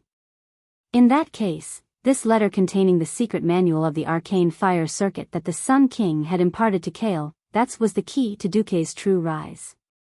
It was not an exaggeration to say that without this handbook, Duque could have become an outstanding mage. However, it was only excellent. There was still a huge gap between the current transcendents, who could easily defeat mages of the same level or higher. Duque secretly compared it to other mages. Even those legendary mages like Krasus and Kel Thuzad, his arcane fire magic circuit was not inferior. What did he rely on? Wasn't it just Aurelia's seemingly unintentional gift? It was hard for Duque to say what kind of attitude and feelings he had towards Aurelia. But Duque definitely knew one thing that couldn't be erased: Aurelia was definitely his benefactor. Now that Aurelia was in jail because of him, Duque almost went mad with anger. Cervantes did not seem to see Duke's reaction, and continued to tell his story in one breath. Queen Sylvanas, who was proud in front of the world in later generations, was now telling a slightly sad story in the tone of a little girl next door. Originally, it was purely an accident that this handbook fell into elder sister's hands. But elder sister didn't know that third sister, Sasha, had signed an agreement that forbade this handbook from being circulated to anyone outside the Windrunner family. Violators would be severely punished. Sasha forgot to tell elder sister about this. She only told elder sister to return this handbook to Prince Kale. That's when she passed by the Dalajan. In fact, the prince wouldn't use this handbook. However, due to his adherence to the confidentiality of magic, the prince, who didn't receive the handbook, reported this matter to the kingdom. Later, this matter alarmed His Majesty, Sun King Anastrian. Originally, it wouldn't have been a problem even if an apprentice's handbook was lost. Even if there was a problem, with the power of the Windrunner family, it could be easily settled. The problem was that this handbook contained the secret of the Sunstrider royal family's arcane magic circuit. If this secret hadn't been cracked and used, elder sister would still be fine. The problem was that there was a human youth who obtained this handbook and discovered the secret. He even used the arcane spell circuit training tutorial in this handbook to complete the basic construction of the arcane fire magic circuit in one step. If this youth was an ordinary person, as long as the Kuel Salus royal family sent a spellbreaker troop to destroy his magic circuit and stop the leakage of magic, then everything would be fine. Unfortunately, when this matter was discovered, the youth had already become an important minister of a human kingdom. After all, this matter was the High Elves' own fault. Moreover, the Sun King's secret possession of the magic circuit construction aroused strong dissatisfaction from the Silver Moon Council. So in the end, elder sister was only sentenced to 3 months of imprisonment in the Black Prison. Perhaps you will think that 3 months is not long, but for the Windrunner who loves freedom and is naturally undisciplined, this is more painful than the death penalty. Elder sister wouldn't let any of us sisters tell you. But I still couldn't help it, because not long after elder sister came out, she asked about you again. When she heard about your deeds and that you became the Alliance's deputy commander, elder sister, who originally planned to come alone, used all her connections and mobilized the entire Windrunner family's elites to help. I don't know why elder sister did this. But I only know that you owe elder sister a lot of favors. I once suspected that you were elder sister's lover in the human world, so I tested you when I got off the ship. At this point, Sylvanas shrugged a little dejectedly. Well, I still don't know what the relationship between you two is, but if you harm elder sister again, this time it will be the other 3 sisters who won't let you go. After a long sigh, Duque opened his mouth. To Queen Sylvanas' surprise, Duque did not promise any compensation, nor did he make any oath. He just said something without rhyme or reason: time will eventually prove that I am lucky to know Aurelia. It is the Windrunner's luck that Aurelia knows me. Sylvanas tilted her head curiously, and then her figure flashed and disappeared into the gradually darkening sky. The room fell into silence again. After a long time, Duque suddenly said, "Sister Aurelia, shall we go out for a walk?" The forest 30 meters behind the wooden house was also dead silent. After a full 10 seconds, a faint response came from the forest. Okay. As the night fell, Duque and Aurelia walked side by side in a forest far away from the refugee camp and the military camp. Chapter 243. The woods were quiet. Apart from the chirping of insects and birds, there wasn't even the roar of large beasts. There might have been beasts before this year, but since the arrival of a large number of refugees and the repeated sweeps of locust-like hunters, there were only small beasts left in the forest of the Hillsbrad Hills. The two walked side by side for a long time without saying a word. The atmosphere was quiet and a little awkward. Especially Aurelia, she began to panic a little. After a year, Dooku had undergone an earth-shattering transformation. She heard that the curse made him a little older, but she didn't expect that he had changed from a 15-year-old boy to a handsome young man. In the past, she could look down on Dooku with her tall figure, satisfying her impression of a big sister. Now, because of Dooku's growth, even when she walked with Dooku, she felt like lovers. Originally, she was just curious about Dooku. Because a 15-year-old human male was no different from a baby in Aurelia's eyes. So, Aurelia could tease Dooku and make fun of Dooku. But in just a year, Dooku's change was so great that Aurelia was tongue-tied. Regardless of whether it was in terms of physical growth, strength, or status, it was all in terms of growth. This Dooku was completely unfamiliar to her. But Dooku seemed to know her very well and had prepared everything for her, which made her feel extremely warm. Not only was Aurelia confused, but Dooku was also confused. After thinking for a long time, Aurelia spoke first. Actually, you don't have to care about me being in prison. I should say that I'm just in solitary confinement. I'm also treated well in prison. When you grow up, you will understand that everyone has to be responsible for what they do. Although I was punished for my mistakes, it has nothing to do with you. Don't feel like you owe me anything. Dooku smiled faintly. I don't think the kings of the 7 human kingdoms are stupid enough to let a child be the deputy commander of the alliance. Aurelia was choked by Dooku. Aurelia suddenly became angry. She had been imprisoned for 3 months for this brat, and this brat was actually showing off. Aurelia reached out and wanted to knock Dooku's head. Dooku's bright eyes made Aurelia's movement stop. Aurelia, from the moment Savannah's told me about this, I've been wondering if I should do something to make it up to you. But I realized that if I did that, it would only make you feel worse, and it would also make you look down on me. Aurelia blinked her big green eyes as if saying, "How did you know?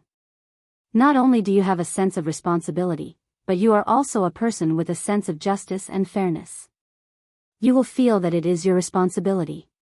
Even if I have a vested interest, I should not be responsible for your mistakes. Right?" Aurelia took a deep breath. That's right. Dooku screamed in his heart, that's why you will become the heroine of later generations, the heroine whose statue is placed in Storm City's King's Valley, admired by all the citizens of Storm City and everyone who comes to King's Valley. A kind of excitement surged in Dooku's heart. The reason why you mobilized the Windrunner family to send out troops is not because I am the deputy commander, but because on one hand, you discovered that the situation on the continent is deteriorating rapidly. On the other hand, you think that with my help, you have more confidence in letting your people play a better role in this war. Because you have also carefully studied everything I have done in the past year, right? Dooku's words went straight to the bottom of Aurelia's heart. She didn't know when it started, but Aurelia's eyes were a little red. That was the feeling of relief that came from finally being recognized for everything she had done. In the end, she nodded heavily. At this time, Dooku suddenly reached out to grab Aurelia's arms. Aurelia was stunned for a moment, but in the end, she didn't resist. Dooku stared into the clear eyes of this beautiful elven ranger. Straighten your chest, Sister Aurelia. Because of the letter you sent, Storm City had a once-in-a-century magic genius. This genius relied on this circuit to support Karazhan in the battle to kill his way to Sargeras. Because of your letter, Storm City had a great mage who was good at using flames. He burned hundreds of thousands of orcs. And because of your letter, this genius young mage created a giant ice block and saved 50,000 elite Stormwind warriors who had no hope of escaping.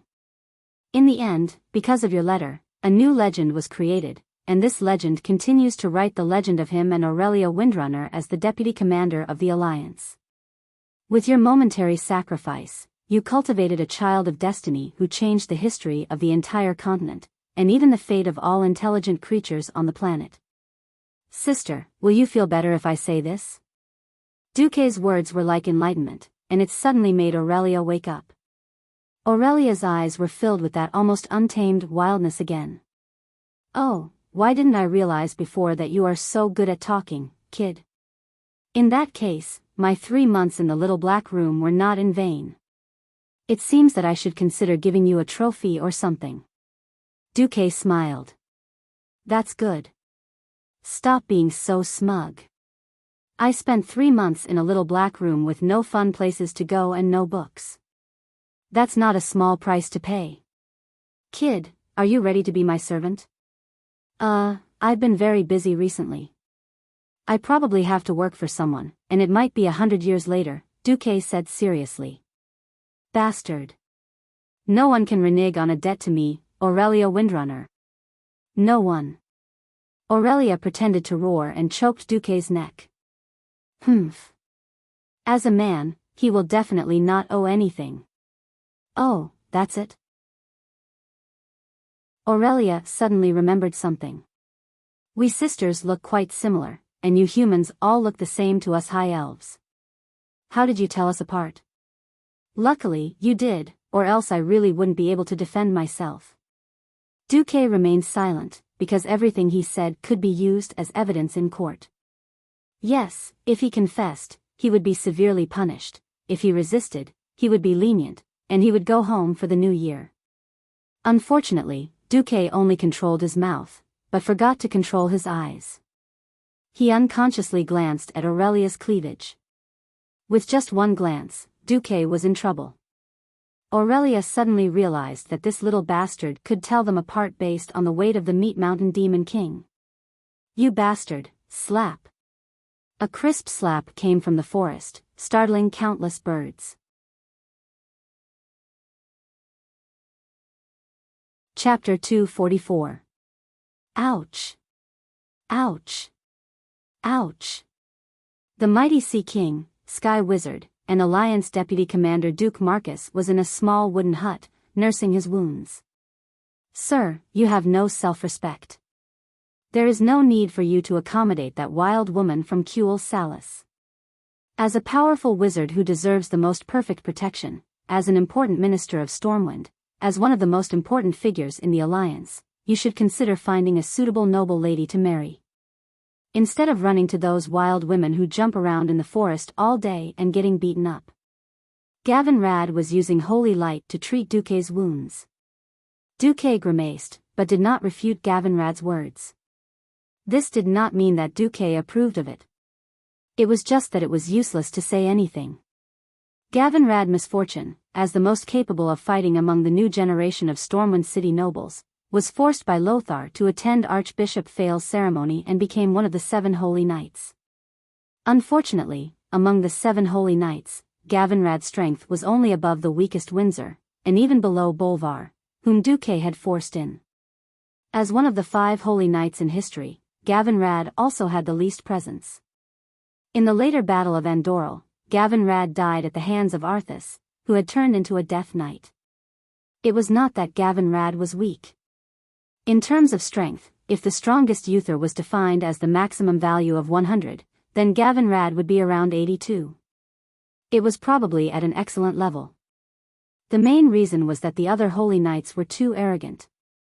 His natural strength was not off the charts, coupled with a large amount of aristocratic thinking and a lack of devotion to the Holy Light. His performance in history was not outstanding enough. As a guard, his performance was enough to make Duque feel at ease.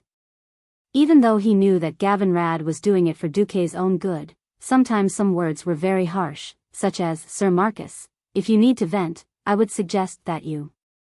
Gavin Rad glanced at Vanessa, and then said in a deadpan manner, find a maid, such as Vanessa, that would be good. After all, she is one of us, Anne. Vanessa's embarrassment turned into anger. She used shadow steps to flash behind Gavin Rad and used backstab. However, paladins were like cockroaches that couldn't be killed. Moreover, Vanessa's training was far from perfect. To everyone's surprise, Gavin Rad turned around and punched Vanessa and her dagger away with a fist that was glowing with holy light. Oh, it's fine if Vanessa doesn't want to. However, my first teacher back then was my maid. Even today, when I wasn't married, she was still my lover. My lord, you should understand that marriage between nobles is very prudent. On the other side, little Vanessa roared, asshole, I won't let you off.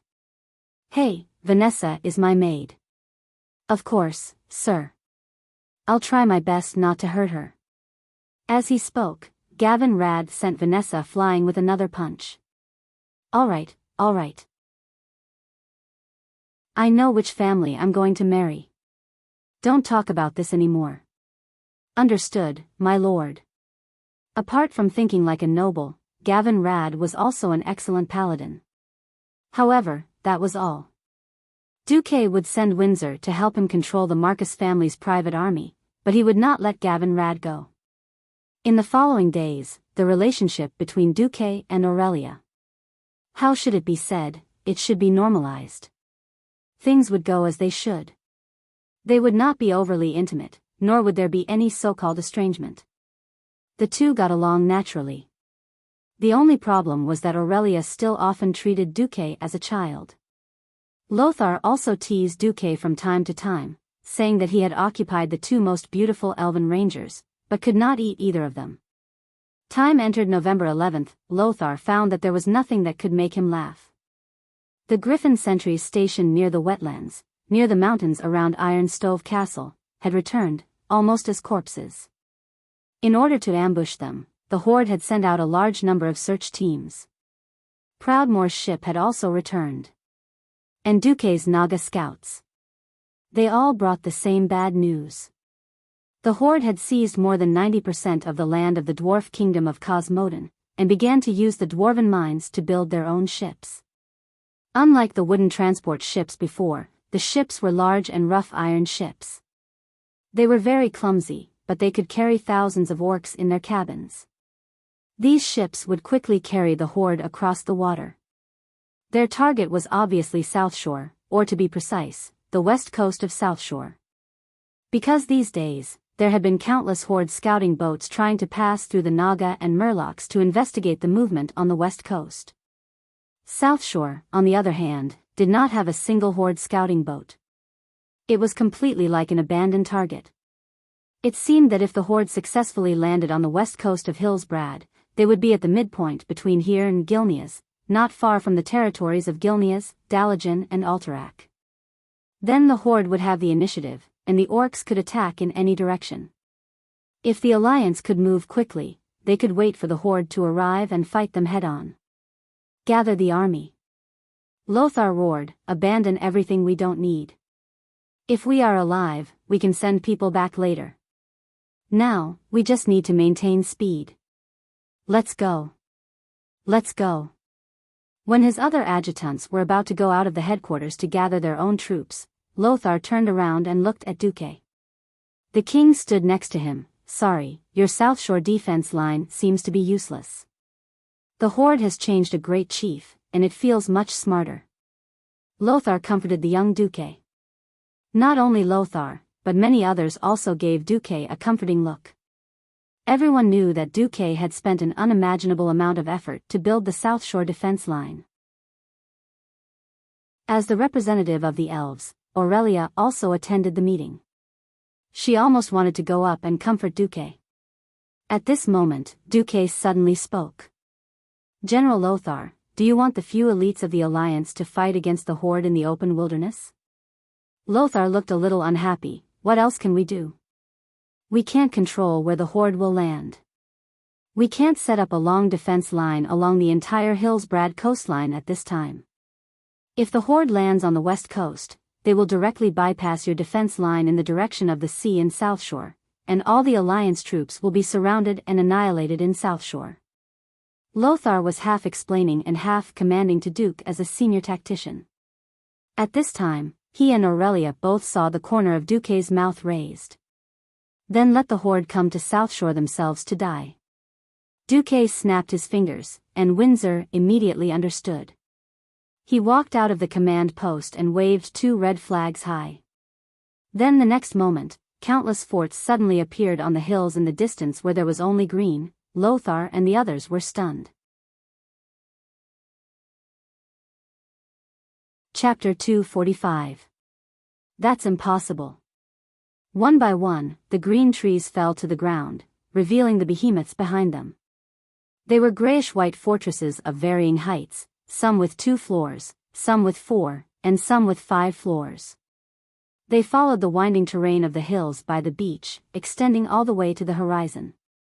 How many fortresses were there?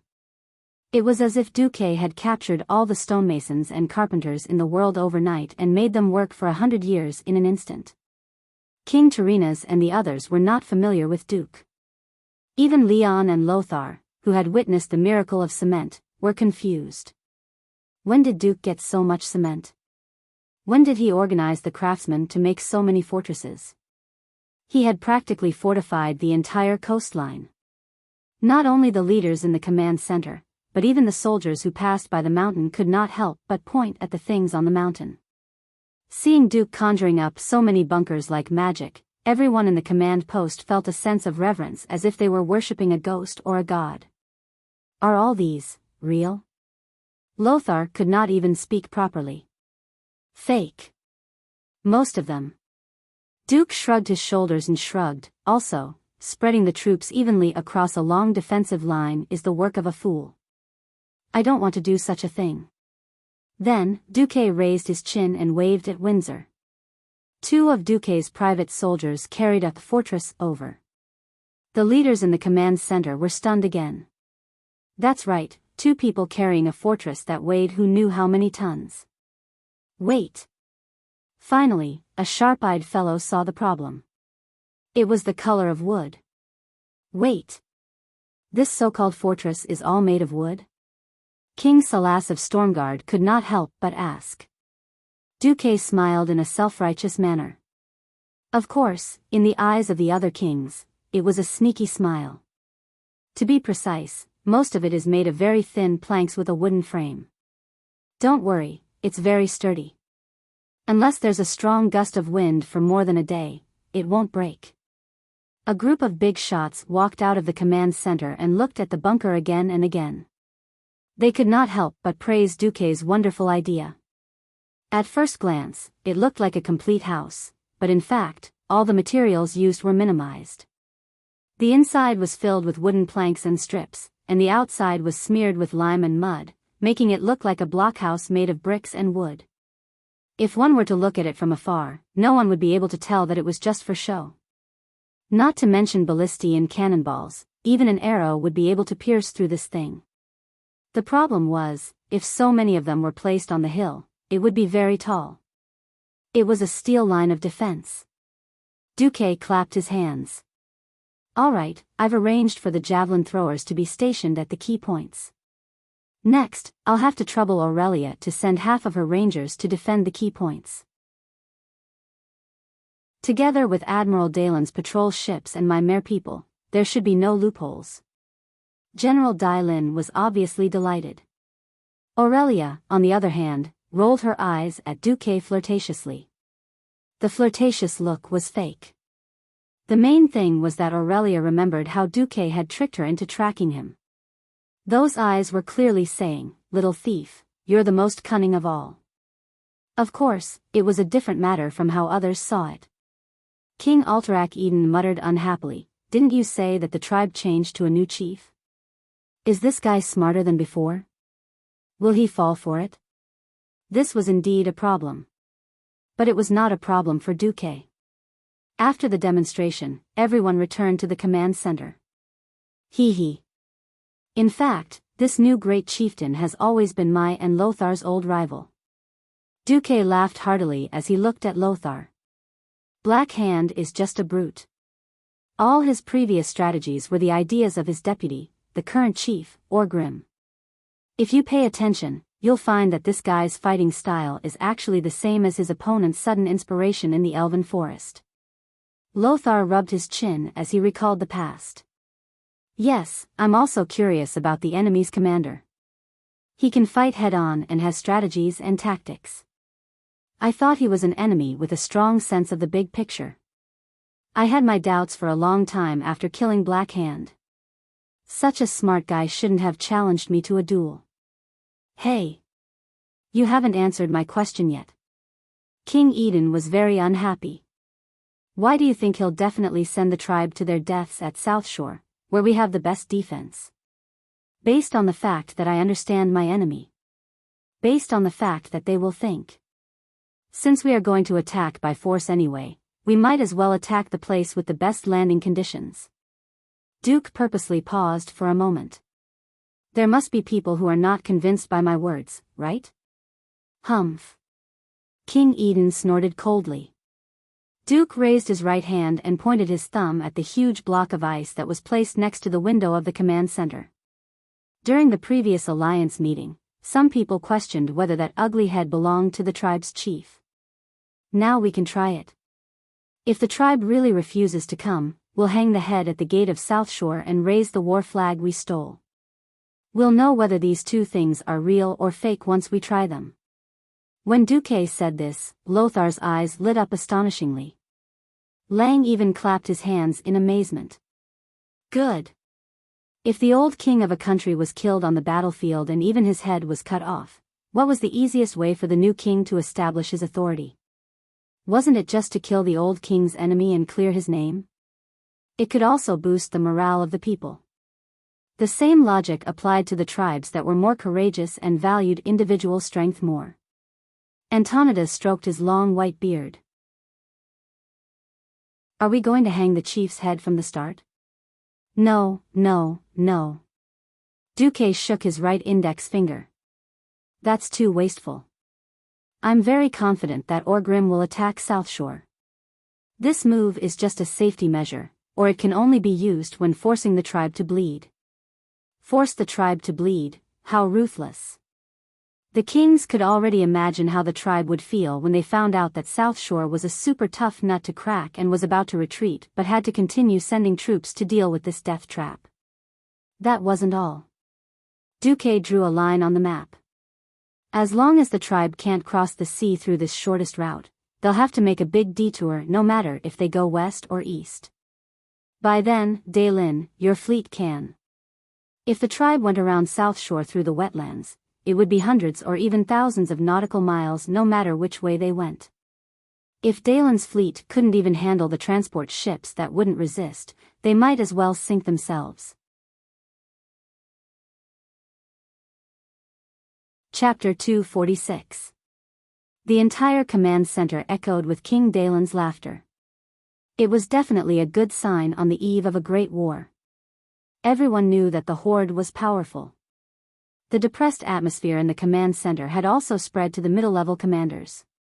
The Horde's change of tactics made the Alliance, who already had the upper hand, feel that their morale had dropped by 30% before the war even started.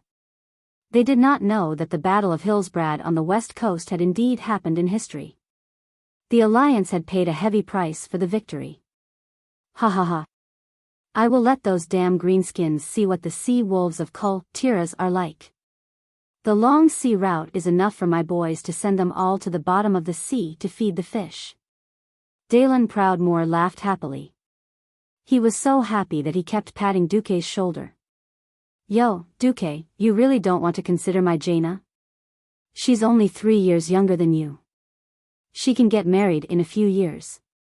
Pfft. Duque seemed to have sensed Aurelia's murderous intent. He shrunk his neck. No, no, no. Thanks. I won't consider marriage for the time being. Actually. Aurelia did not have much of a reaction.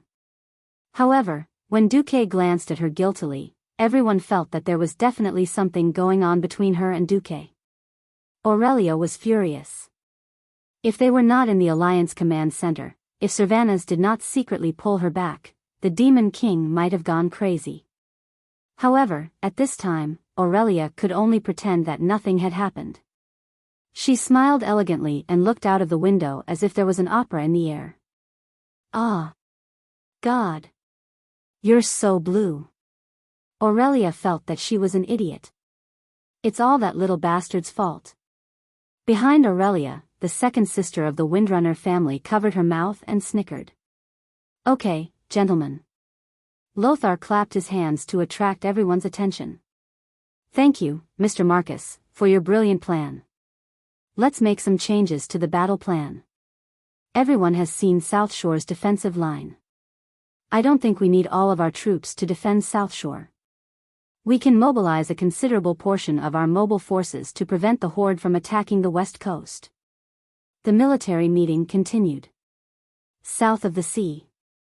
Half a day later, Chief Orgrim Doomhammer received a shocking piece of news in the main tent of the Wetland tribe.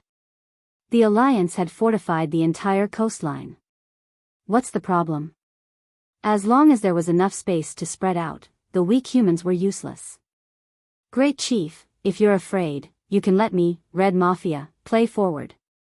Rend Blackhand, the foolish son of the former Great Chief Blackhand. He and his brother Mame had always believed that Orgrim had killed his father in a despicable manner and then ascended to the position of High Chieftain. Orgrim really wanted to kill these two brats. Unfortunately, Orgrim couldn't do it. After the battle at Stormwind City, the Blackrock tribe had lost too many of their elites. At this time, his son would undoubtedly cause the already weakened Blackrock tribe to split again. Orgrim didn't want to see this happen. This would cause the Blackrock tribe to lose control of the tribe. The wily Orgrim was waiting patiently. Enough. Red. The humans have become more cunning than before. The era of one beast-man warrior fighting 10 human warriors is over. Even if I don't want to admit it, I have to admit that the humans fought very well under the cover of the bunkers. I don't want to waste the lives of the tribe's warriors. Do you want my Warsong tribe to take the lead? Grom Hellscream roared as he walked over with his famous blood howl. Great Chief, do you think those bunkers are fake? At this time, an unwelcome figure appeared. The warlock, Ghoul Dan. Orgrim couldn't hide his disgust. In the end, he didn't kill Ghoul Dan. After clearing out 70% of the Shadow Council's warlocks, Orgrim's soldiers controlled the remaining warlocks and Ghoul Dan, who had just woken up. If Orgrim didn't need Ghoul Dan's warlocks to fight against the human mages, if Ghoul Dan didn't offer up those damned monsters when the tribe needed new soldiers, Orgrim might have really killed Ghoul Dan. When Ghoul Dan woke up again, his strength was much weaker. When Medivh died, he let his soul sneak into Medivh's sea of consciousness to steal something. In the end, Duque stabbed Medivh in the chest, causing Ghoul Dan to suffer. Ghoul Dan lost half of his soul because of this. After waking up, in order to survive, Ghoul Dan submitted to Orgrim. No matter how much Orgrim hated Ghoul Dan for murdering his good friend Duroden, he had to admit that Ghoul Dan was the only one who could help him in terms of strategy among these tribal leaders whose brains were all muscles. I think it's fake, but I'm not sure. The humans have a way to build a sturdy fortress in a short period of time. I personally went to see it. 3 days ago, there was nothing there. 3 days later, there was a fortress that couldn't be destroyed even with a catapult. It was obvious that Duke Cement had caused Orgrim to misjudge the situation. The power of a transmigrator was evident. Hee hee. Ghoul Dan laughed evilly. Won't we know if we test it out? I can have one of my warlocks follow your scouting ship. Okay. After returning to South Shore, Duque was tricked. On a journey to the furthest point of the west coast, Aurelia seemed to have done something to Duque's horse. Duque's horse seemed to have entered heat, jumping around Aurelia's horse. Duque's bones were about to fall apart. On the way up the hill, Aurelia tricked Duque again. Oh, so it's like that.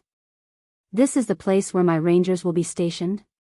It didn't sound like a problem, but anyone would have a mental breakdown if they were constantly being whispered into their ears. It was like a ghost. Even though this wasn't surprising at all. After Aurelia's arrival, Duque understood how quickly and quietly Aurelia could appear and disappear. Aurelia would often suddenly speak into Duque's ears when he wasn't aware. It seemed intimate, but it was just to scare him. And it seemed like the Demon King was enjoying it.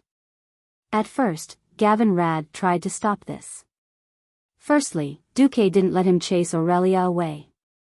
Secondly, speed wasn't a paladin's forte. Thirdly, he was powerless to stop it. In the end, Gavin Rad obediently became a third wheel. Chapter 247. Standing on a hill at the westernmost point of the western coast and looking south, the huge Atonement Island, the island called Tobalad, was on the right side of the horizon. It was a spiral-shaped island with a huge fortress at the highest point.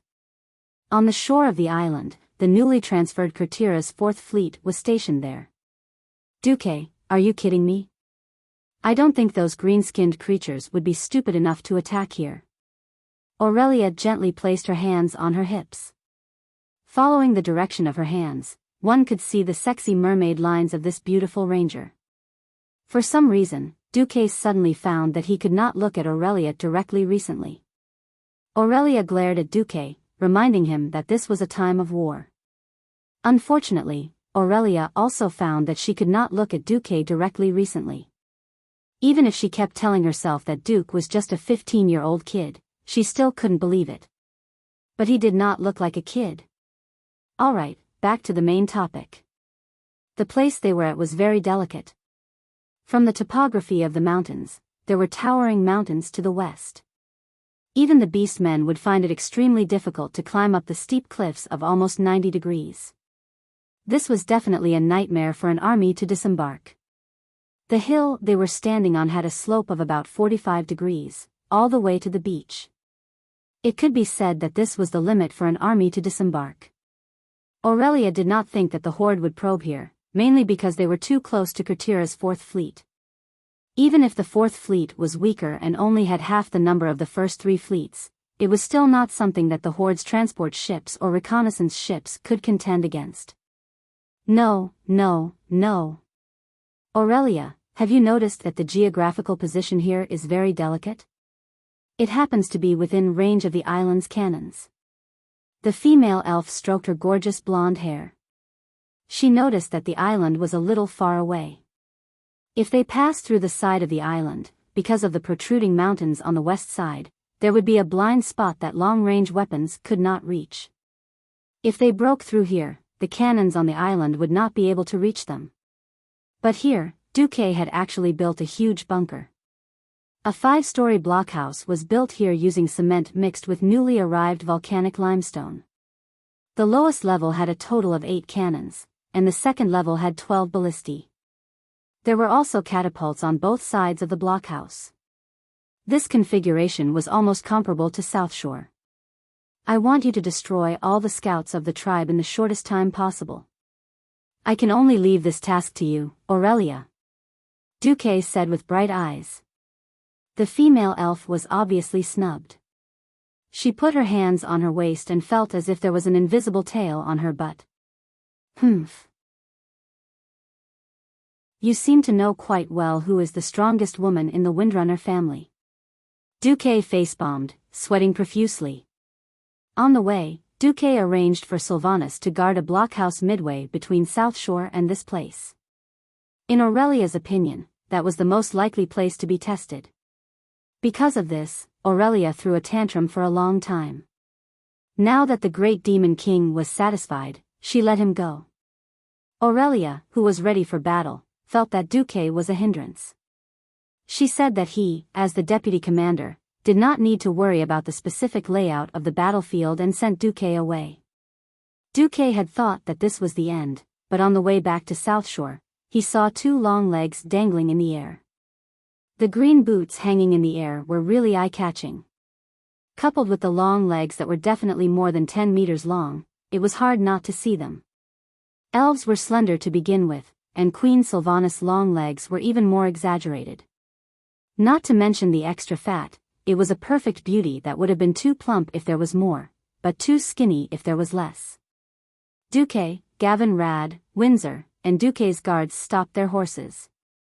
All right, Hill. Sylvanas, what's the matter? Queen Sylvanas' legs swayed as if she was kicking the water, and there was an intoxicating laziness in her expression.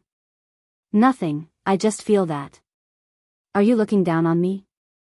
It seems like you gave me the most likely place to find orc scouting ships, but in fact, you think that my sister's place is the key, right?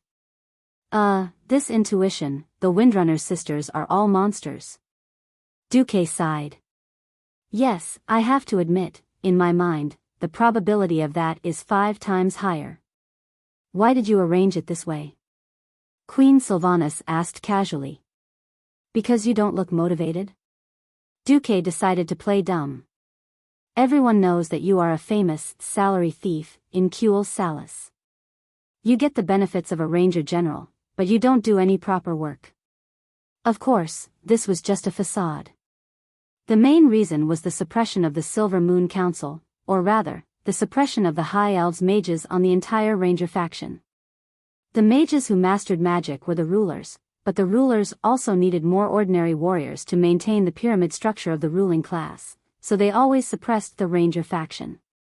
Moreover, the High Elves were originally exiled by the Druid faction, the dominant Night Elves, because they had different opinions on the use of magic. Therefore, the mages had been suppressing the more natural ranger faction for thousands of years. Unable to accept the excellence of the 3 Windrunner sisters, the Silver Moon Council only promoted Sylvanas to the rank of Ranger General because of her undeniable military achievements. But this was the limit. The Silver Moon Council had been making things difficult for Sylvanas and suppressing him in almost every way. If the Hindustani family lost a cat, they would ask her to look for it, but if there was a big incident like an arcane puppet going berserk, she would not be involved. This was for the sake of political balance, and also a compromise. Sylvanas had the title of Town Security of Cuel Salis, the general of the city guards, and could not do anything at all. Oh, don't look down on the women of the Windrunner family. Any one of us 4 sisters has killed 3-digit trolls, Sylvanas complained. Strangely, Duque found that Queen Sylvanas had entered a serious mode.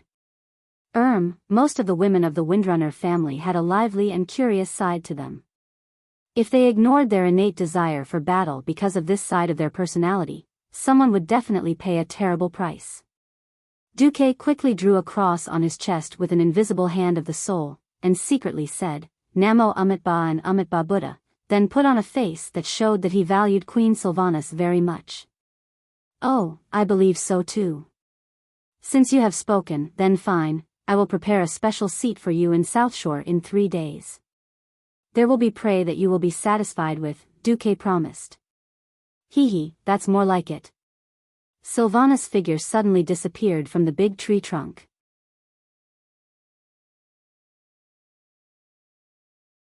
Chapter 248.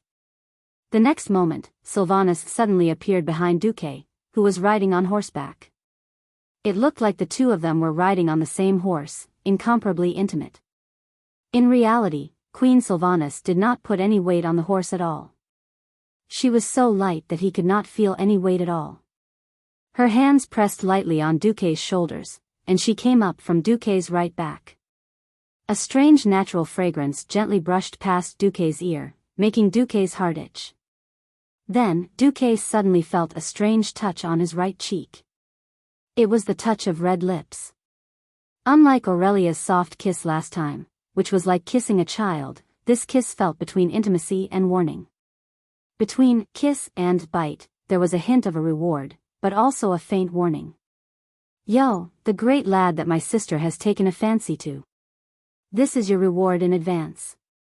But if you dare to break your promise, I will bite off a piece of your flesh in the same place. After the lightning kiss, Queen Sylvanas's warning came through the whisper of the wind. Duque touched the right side of his face, not knowing whether to laugh or cry. Was this a warning? Or a reward? In any case, Duque was teased again. Sylvanas's green figure suddenly disappeared without a trace. She was ridiculously fast, and her graceful figure was also dazzling. On the other side, Gavin Rad chuckled unkindly. Hey! You're not qualified as a bodyguard. Duque complained. As long as you give the order to label Lady Aurelia or Lady Sylvanas as an enemy, my warhammer will definitely not hesitate to smash that beautiful face. Gavin Rad's face had a naughty look on it. The subtext was, do you dare, Duque?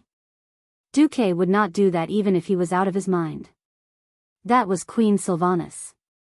If he could change history and save Queen Sylvanas, so that she would no longer be the cold undead queen, but a warm and lively Sylvanas, that would be perfect. Thinking of King Lang, who was still alive and kicking, Duque suddenly felt confident. However, could Sylvanas still be called Queen She if she did that? Duque suddenly felt a little melancholic. At this moment, Gavin Rad muttered softly, "Thank goodness you didn't take fourth brother as well. Otherwise, you would have become everyone's enemy." What? Duque was stunned for a moment and didn't pay attention. Oh, nothing. As expected, the tribe's probing came on the second day. It was a dusk raid. Almost 30 transport ships rushed out of the sea almost as night fell. Currently, the Horde was indeed lacking in warships. The clever orcs had found another way to solve the problem of not having control over the sea. That was speed. It was unreasonably fast. It was insanely fast. This wasn't the latest metal lump, but an earlier batch made of pure wood. It was lighter and faster. The hull was ridiculously low.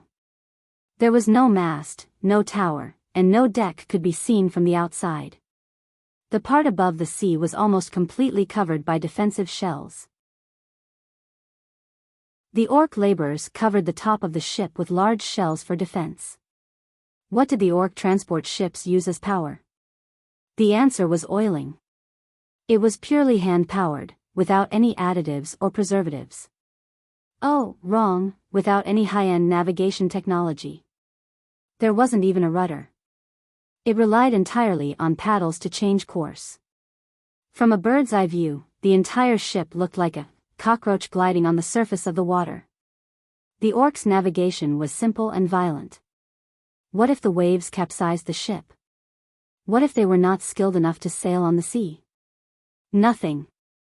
If they sank, so be it. Orcs who could not be used had no right to live.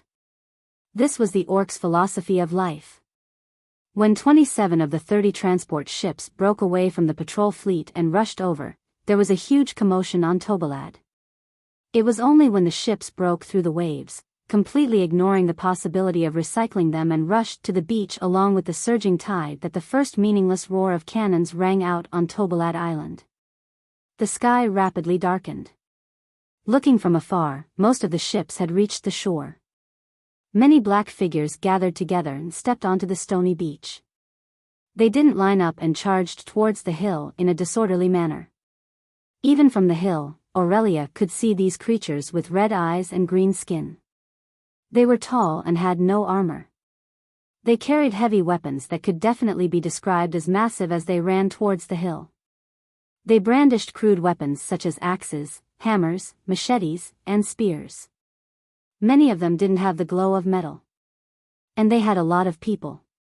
It was hard to imagine how more than 50 people could fit on those small transport ships that looked like they could only fit 20 people. 22 ships, more than 1,000 Suicide Squad members. Night attack. This was not a small amount of pressure for the regular human army. The High Elf Rangers were an exception. They didn't even need to observe the direction of the wind. The Windrunner sisters were the children of the wind. Aurelia raised her emerald green longbow and knocked 3 green arrows with her slender fingers. She didn't stop to recite a series of numbers. Wind southwest. Force 2. Elevation 3. Beside Illyria, Lilith's Windrunner, who had been silent all this while, shouted uncharacteristically. Wind southwest. Force 2. Elevation 3. Behind the Windrunner sisters, 500 elite rangers raised their longbows in silence. If it was a human archer unit, they might need a marksman to lead the shots. Everyone would shoot in the same direction. At least the landing point wouldn't be too ridiculous. The human archers played with blanket shooting. They relied on numbers and the density of arrows to kill in an area. What about the High Elf Rangers? Sorry. They were all F*King snipers. Aurelia's strong figure stood in the wind. The breeze blew her golden hair and her green cloak. She looked like a valiant female archer. 3 consecutive shots. Aurelia shouted. The bowstrings in the hands of these elite rangers, who were holding 2 or 3 arrows at the same time, were finally released. More than 1,200 arrows flew into the sky, striving to outdo each other. At the same time, Duque had specially arranged the fake goods to be shot. What the catapult threw out were all arrows without arrowheads or feathers. What Duke wanted was this feeling of being shot from all directions. It was for the beast men in the observation ships to see. The real fatal ones were Aurelia's rangers. It was difficult for bows and arrows to deal a fatal blow to the strong orcs. This rule, that had been proven countless times, clearly only applied to human troops. For the high elves, who were born with marksmanship and had night vision and telescopic eyes, the exposed throats and skulls of the orcs were simply huge targets. In the second round of 3 consecutive shots, the orcs attacking the beach were actually all wiped out. Chapter 249. Each of the orcs had 2 or 3 elven arrows stuck in their vitals. The most miserable orc had 4 arrows in his throat and 3 arrows in each of his eye sockets. There was almost no place for him to stick them in. Suddenly, there was a burst of mournful cries on the beach. The sound was so dense that it almost made people think that it was just one loud sound. A few seconds later, the beach was filled with the sound of the wind and waves, but there was no sound of people. Only the green shadows of the beach under the last rays of the setting sun, as well as the black sea under the dim light, were chasing the scouting ships. The orcs attacking the beach were completely wiped out. Silence. Dead silence. Not only were the orcs frightened, but the Kurtula's navy on the island were also dumbfounded. The navy had originally planned to approach the shore as much as possible and support the defenders on the shore with artillery fire. The rear admiral was prepared to accept the severe punishment of King Delin as the price for his defense line being broken under his eyes. But what happened? The orcs attacking the beach were killed in seconds. Just as the navy ships were unmoored and ready to go out to sea, they were all dead. What the hell was that? But that was not important. Even if the orcs on the shore were killed, there were still those on the sea. Looking at the orc scouting ships that turned around and wanted to leave, the Kurtula's 4th fleet chased them with all their might. Duke, who was watching the battle from the shore, was worried that the beastmen would be as pitiful as the orcs. They would be completely wiped out without even a messenger. In the end, when he saw that 2 scouting ships had escaped, Duque finally let out a long sigh of relief. Humph. Little rascal, are you satisfied now? On the top floor of the bunker, Aurelia carried her bow and looked at the relieved Duque with her hands on her hips. I'm satisfied, what about you? Duque asked casually. Humph. It's not even a warm-up. Us Windrunner family rangers, without the arm strength to shoot 100 arrows, are not qualified at all.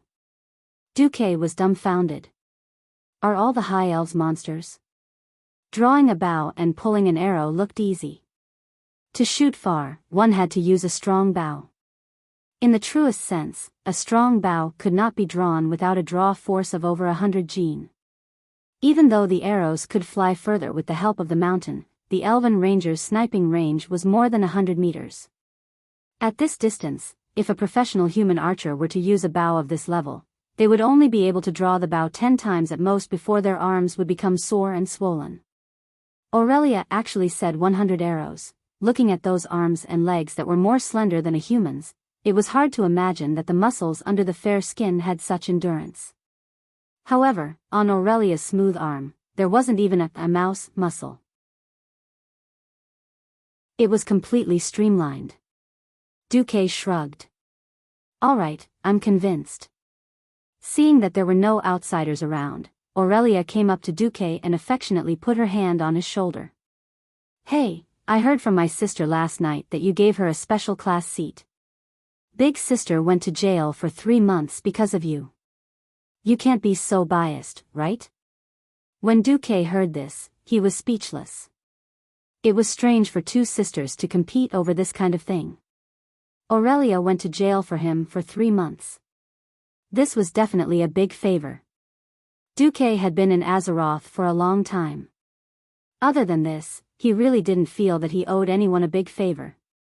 Aurelia was the only one. Alright, after the grudge in her heart was resolved, Aurelia didn't care about it anymore. In the end, such a big favor was casually used by Aurelia to ask for repayment. And it was this kind of unseemly repayment. Duque was so angry at Aurelia that he laughed and cried. Yes, he laughed and cried at the same time. Alright, actually, I built a very sturdy hill behind the mayor's house in South Shore. There is a bunker on top of it. Yes, I know that little brother is good to me. Come, let big sister give you a kiss. Kiss where? Of course, on the forehead. Could it be anywhere else? But this time, there were no outsiders. Duque was able to enjoy the deep ravine between the two meat mountains. Shamefully, Duque's mind was shaken. At the same time, the middle bunker that Servanas was guarding was also being probed by the orcs. Their position was a little off from what was planned. It was unknown whether it was because of the tides or the current. Servanas led the rangers and sprinted for half a kilometer before they finally caught up with the orcs and attacked them head-on. It was also an instant kill. Unfortunately, there were only 2 boats that landed. Queen Servanas was not satisfied at all. Late at night the next day, Orgrim received a report from the returning scout ship. What? The humans have set up a large number of cannons, ballistae and archers along the coast? Orgrim could not believe his ears. Orgrim did not give up and asked every scout in detail. Great Chief, it's true. I swear on the clan's flag. Less than 100 men away, and we were shot by many arrows. There were about 40 to 50 bundles. The orc scout's words were the orc version. It was about 300 meters long, and we were shot by 5,000 arrows. Where did the humans get so many archers? If it was true, then the human kingdoms in the northern continent were much stronger than those in the southern continent. In reality, the information that they received showed that there were 6 human kingdoms in the northern continent. Orgrim felt terrible. If they gave up on the Hillsbrad foothills, then the horde would have to go around the long sea route without any advantage in the sea. This was suicide. But the horde could not wait. After the main force left Stormwind, the horde realized that most of the southern continent did not have enough food to support the army. The dwarves' Asmodean kingdom was cold, and many plants in the wetlands were inedible. Large numbers of crocodiles and ferocious monsters caused a lot of trouble for the horde. Only the rich northern continent could provide them with hope. Orgrim hated Ghoul, Dan and the other warlocks. Under his instigation, the horde was like a swarm of locusts. No matter where they went, they quickly used up all the resources. All the trees were cut down, and the grass was uprooted. They either used it for themselves, or burned it for fun. This was not a joke. The orcs could not suppress the urge to destroy in their hearts. When there were no enemies, the orcs found it fun to destroy the environment. Without the pressure from the human mages, Orgrim might have really killed all those damned warlocks. But now, Orgrim could do nothing. The horde was like a wheel rolling down a mountain. It would either continue to roll, or it would flip over and be destroyed halfway up the mountain. There was no way to stop. Orgrim bared his teeth and pressed his thick reddish-brown finger on the coarse cowhide map. Since the humans have defenses all along, then let's pick the best place to land. His finger was pointing at the location of South Shore.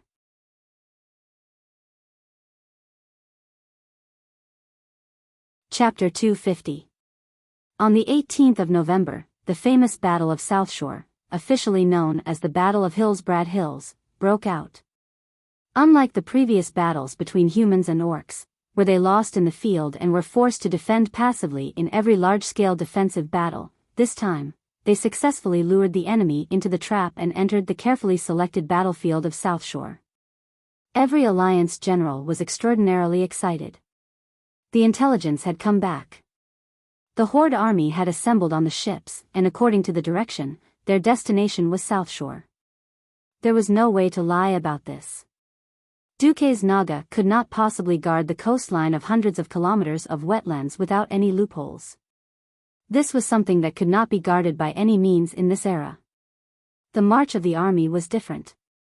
When a large number of ships were pushed from the beach into the sea, the alliance generals knew that the war was coming.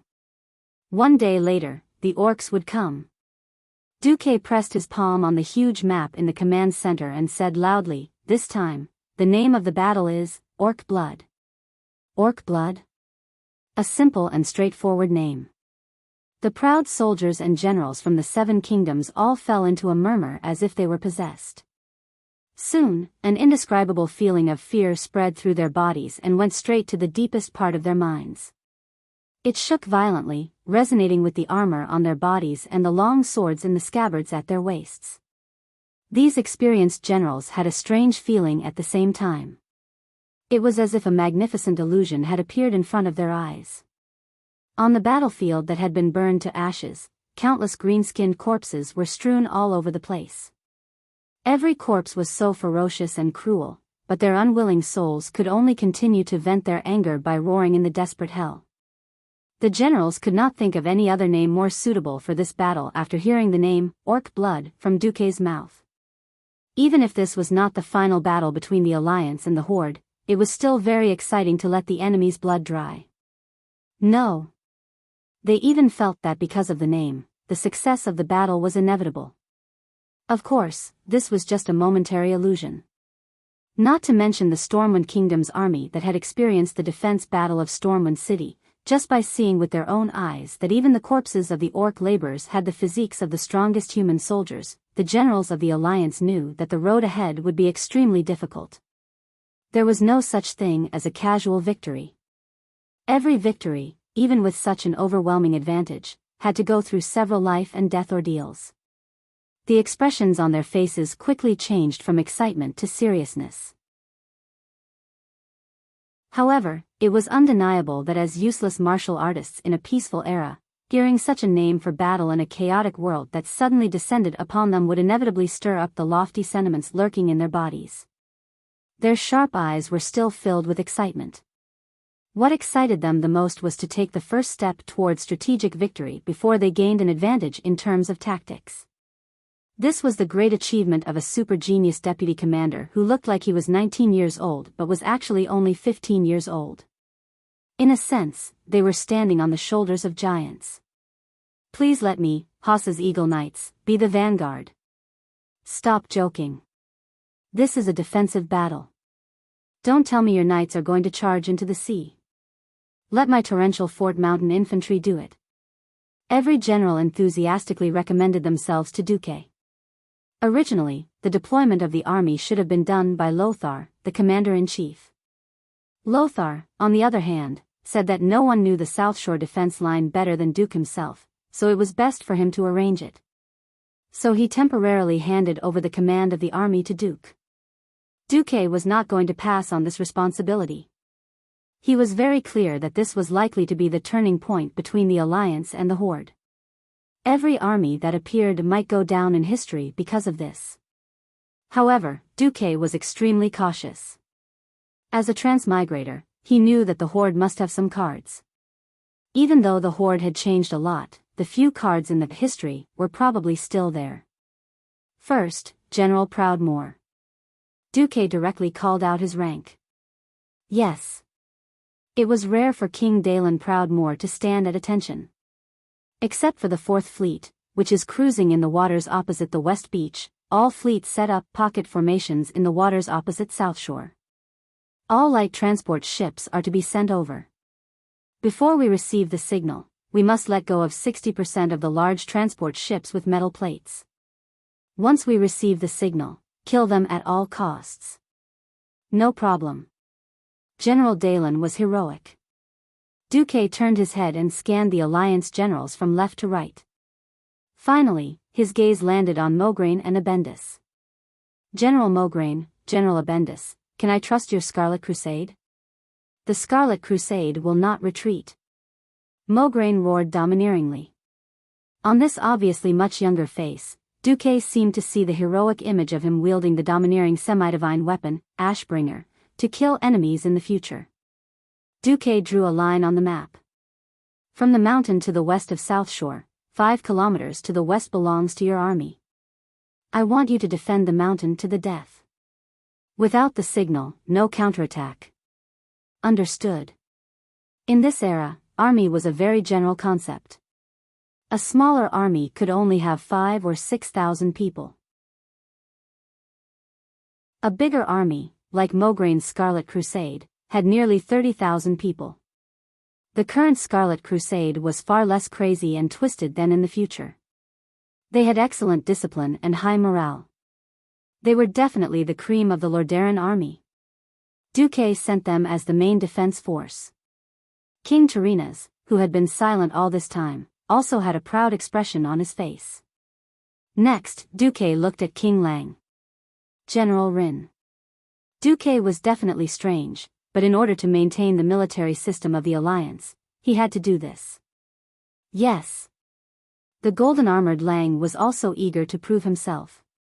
You and General Seamus will lead the Griffin Legion and the 1st and 2nd Stormwind Infantry Divisions to defend the mountain to the east of the town. Understood. To be honest, Lang was a little disappointed. It sounded like Mograine, but one on the left and one on the right of South Shore. In reality, the Stormwind had the advantage in terms of terrain. There was also a relatively rapid river to the east of South Shore. If they attacked from the mountain, it would be no different than having an extra moat. Lang also knew that Duque wanted him to attack, but also to preserve the strength of the Stormwind. Considering the overall situation, this was the safest arrangement. Lang did not say anything. General Lothar, lead all the cavalry and prepare to charge along the designated route. When the time comes, all the enemies that enter the town will be thrown into the sea to feed the fish. No problem. Lothar was also very excited.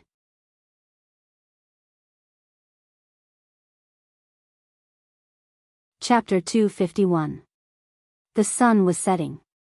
A bright sword was inserted into the hilltop. In the field of vision. The tip of the sword was stabbed into the slightly yellowed meadow. The sharp blade, which shone like a pool of autumn water, reflected the vast sea, while the hilt of the sword blended into the endless sky. It was as if the sword had pierced through the entire world. The blue ribbon on the hilt with the emblem of a lion's head fluttered in the breeze, and the swaying elegance reminded one of a distant memory. The wise and deep blue eyes were squinting slightly, greedily absorbing the scenery between heaven and earth into his pupils. The middle-aged man was wearing a blue lion's head cloak with golden edges. Under the cloak was a shiny golden helmet, which symbolized the glory of an era, as well as the shame of an era. A pair of large hands that had only recently become rough touched the top of the sword hilt, holding the sharp sword. He stood upright in the wind like a stone statue. Your Majesty, it's getting late. Andoin, guess what I'm looking at? King Lang smiled and turned around to ask his childhood friend, the former leader of the Storm Knights, and the current commander-in-chief of the Alliance. After crossing this sea, head forward, then southwest, then southeast, where Stormwind City is. Lothar was indeed worthy of being Lang's best friend. He easily guessed Lang's thoughts. Stormwind City is the land that we once risked our lives to protect. It's also our glory. When I knew that Stormwind City could not be defended, I thought that my sword and I would be destroyed there.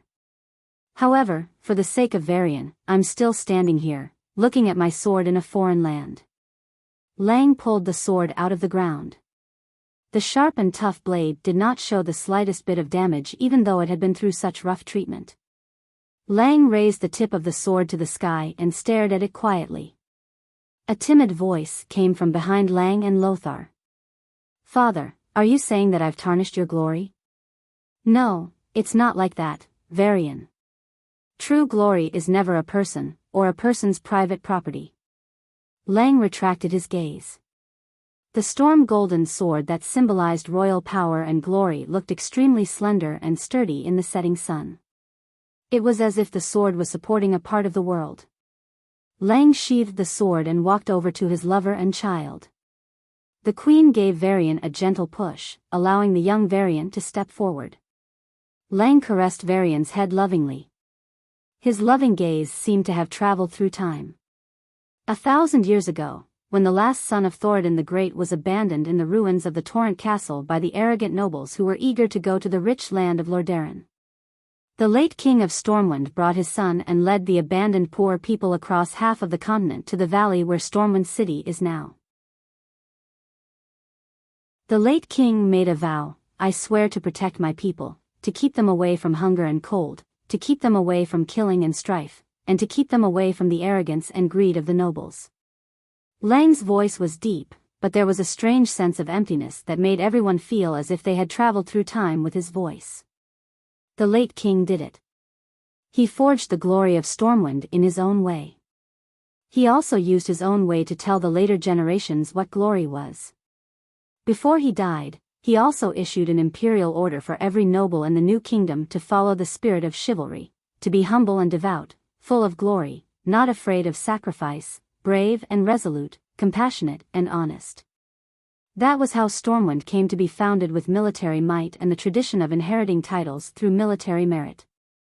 It's a pity that most of the nobles in Stormwind have forgotten all of this.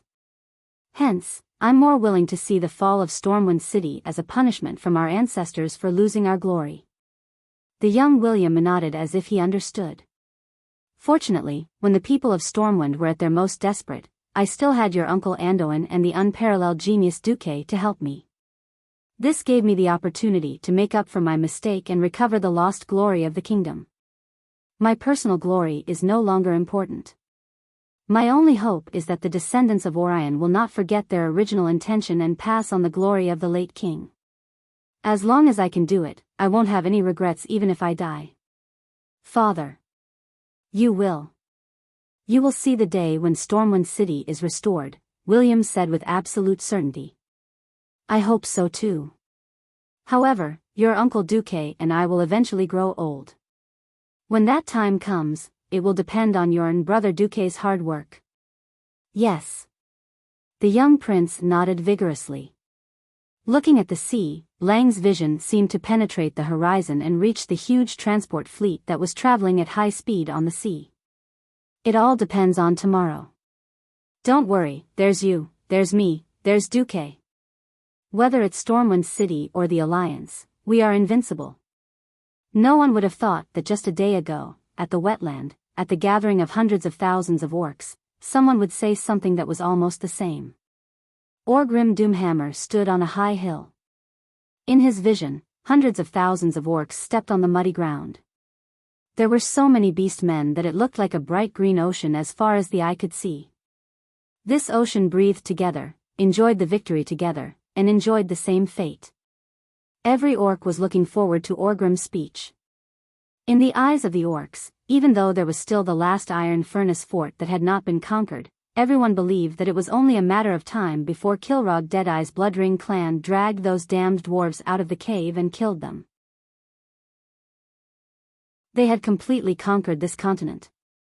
Although there was better prey and more fertile land here than in their homeland, it was still far from enough to accommodate all the clans. In the eyes of the orcs, this was only enough for 3 large clans to thrive. But how could there only be 3 large clans? Orgrim laughed. Then, he raised his famous Doomhammer up high and roared towards the sky. My people. Listen to me. The commotion below disappeared. Every orc quietened down and turned their ugly faces full of protruding fangs towards Orgrim. This world is very suitable for survival. We can rebuild our homeland here. And we have already conquered this land. This is the victory of the Horde. This is the victory of the orcs.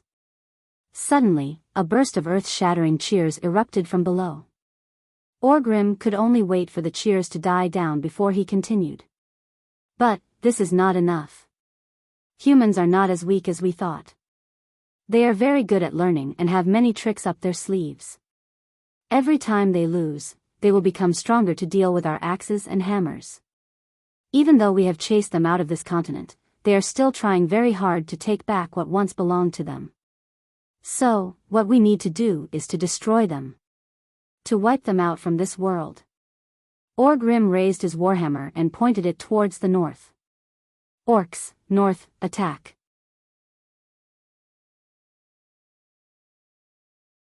Chapter 252.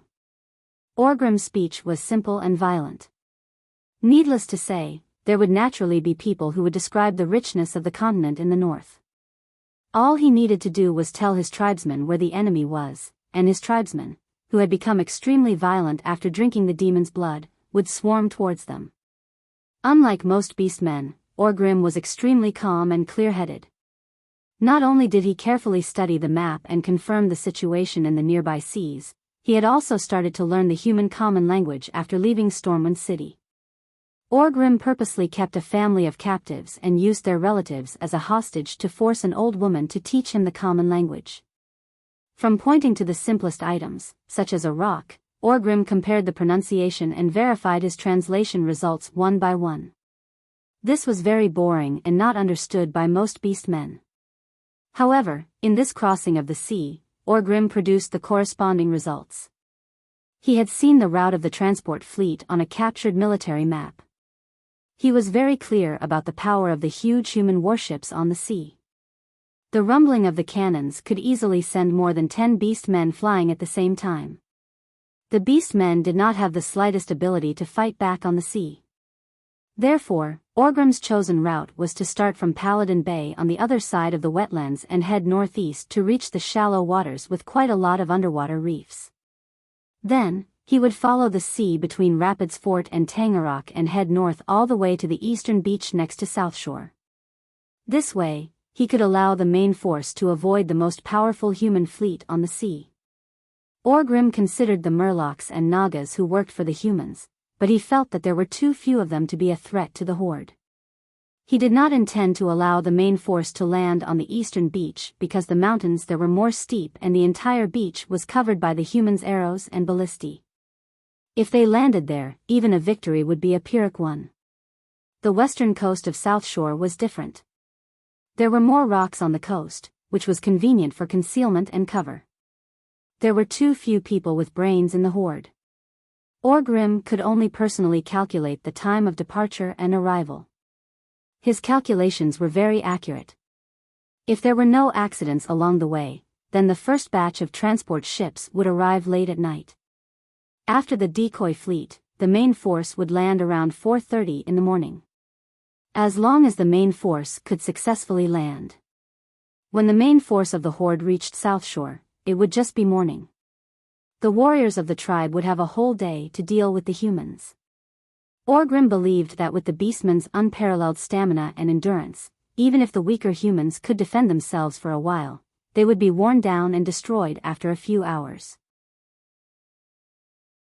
Orgrim firmly believed that. In fact, on the Alliance's side, General Dalen, who had already led his fleet out to sea, slammed the table and cursed when he heard the time it would take for the horde to pass the sniper position. Doesn't this make our entire fleet into mascots at sea? Dalen felt irritated as he looked at the dark sea through the monocular. The orc leader is obviously not a brute who only knows how to charge. You've met your match, Dalen. It was a beautiful lady with long blonde hair and long pointy ears. She stood beside Dalen. This was a position that was closer to Dalen than the guards of the royal family. All of these indicated that this elven mage had a special status.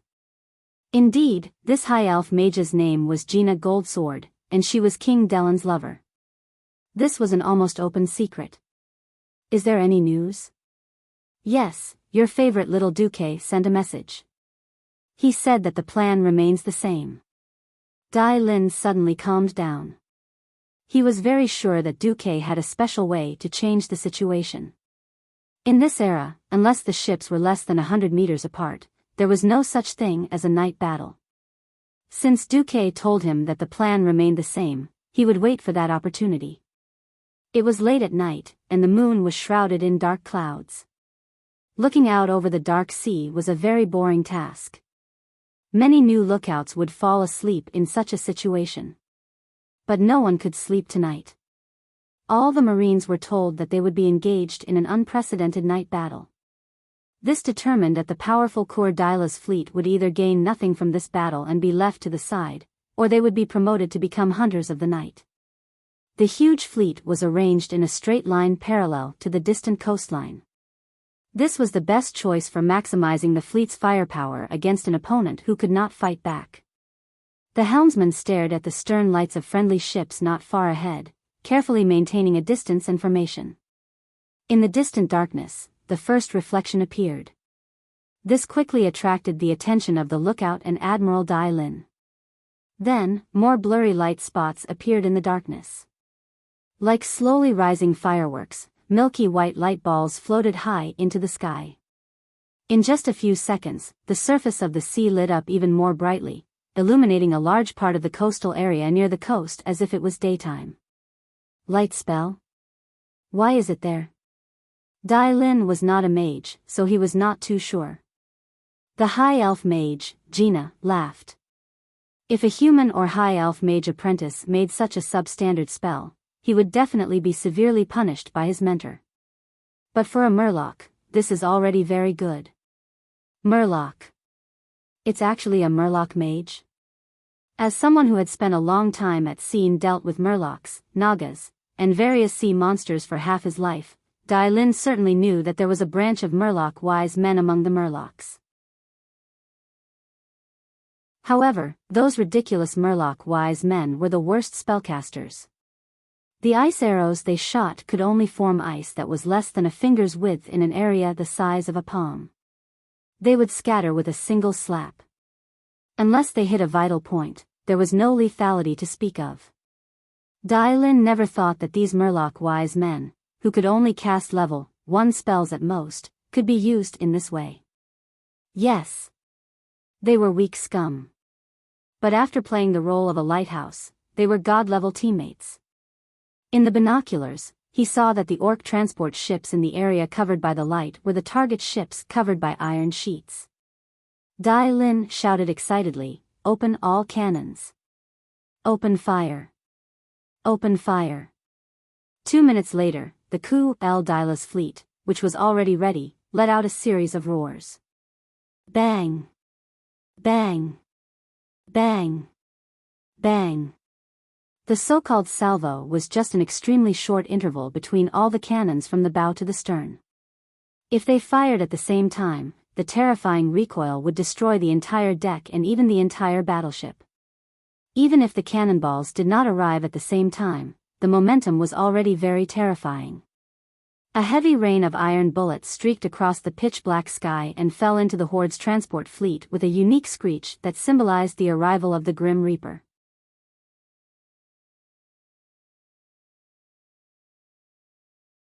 Chapter 253. In this era, the accuracy of a fleet's cannons was metaphysical. Not to mention that it was a night battle. These early breech-loading cannons were crude and had no way to improve the stability of the cannons. Yes, there was no rifling, no crosshairs, not even a stable firing base. Every shot would be affected by the recoil from the next shot, causing the ship to tilt. There were no recoil mechanisms or recoil mechanisms. After a shot, the wheels under the cannon retreated to reduce the recoil. Then, the cannons would be pushed back to their original positions. Even the best cannoneers had a worrisome hit rate. Not to mention the orcs' strange transport ships. They had no sails or decks. They were just a big turtle shell. This gave Dai Lin a headache.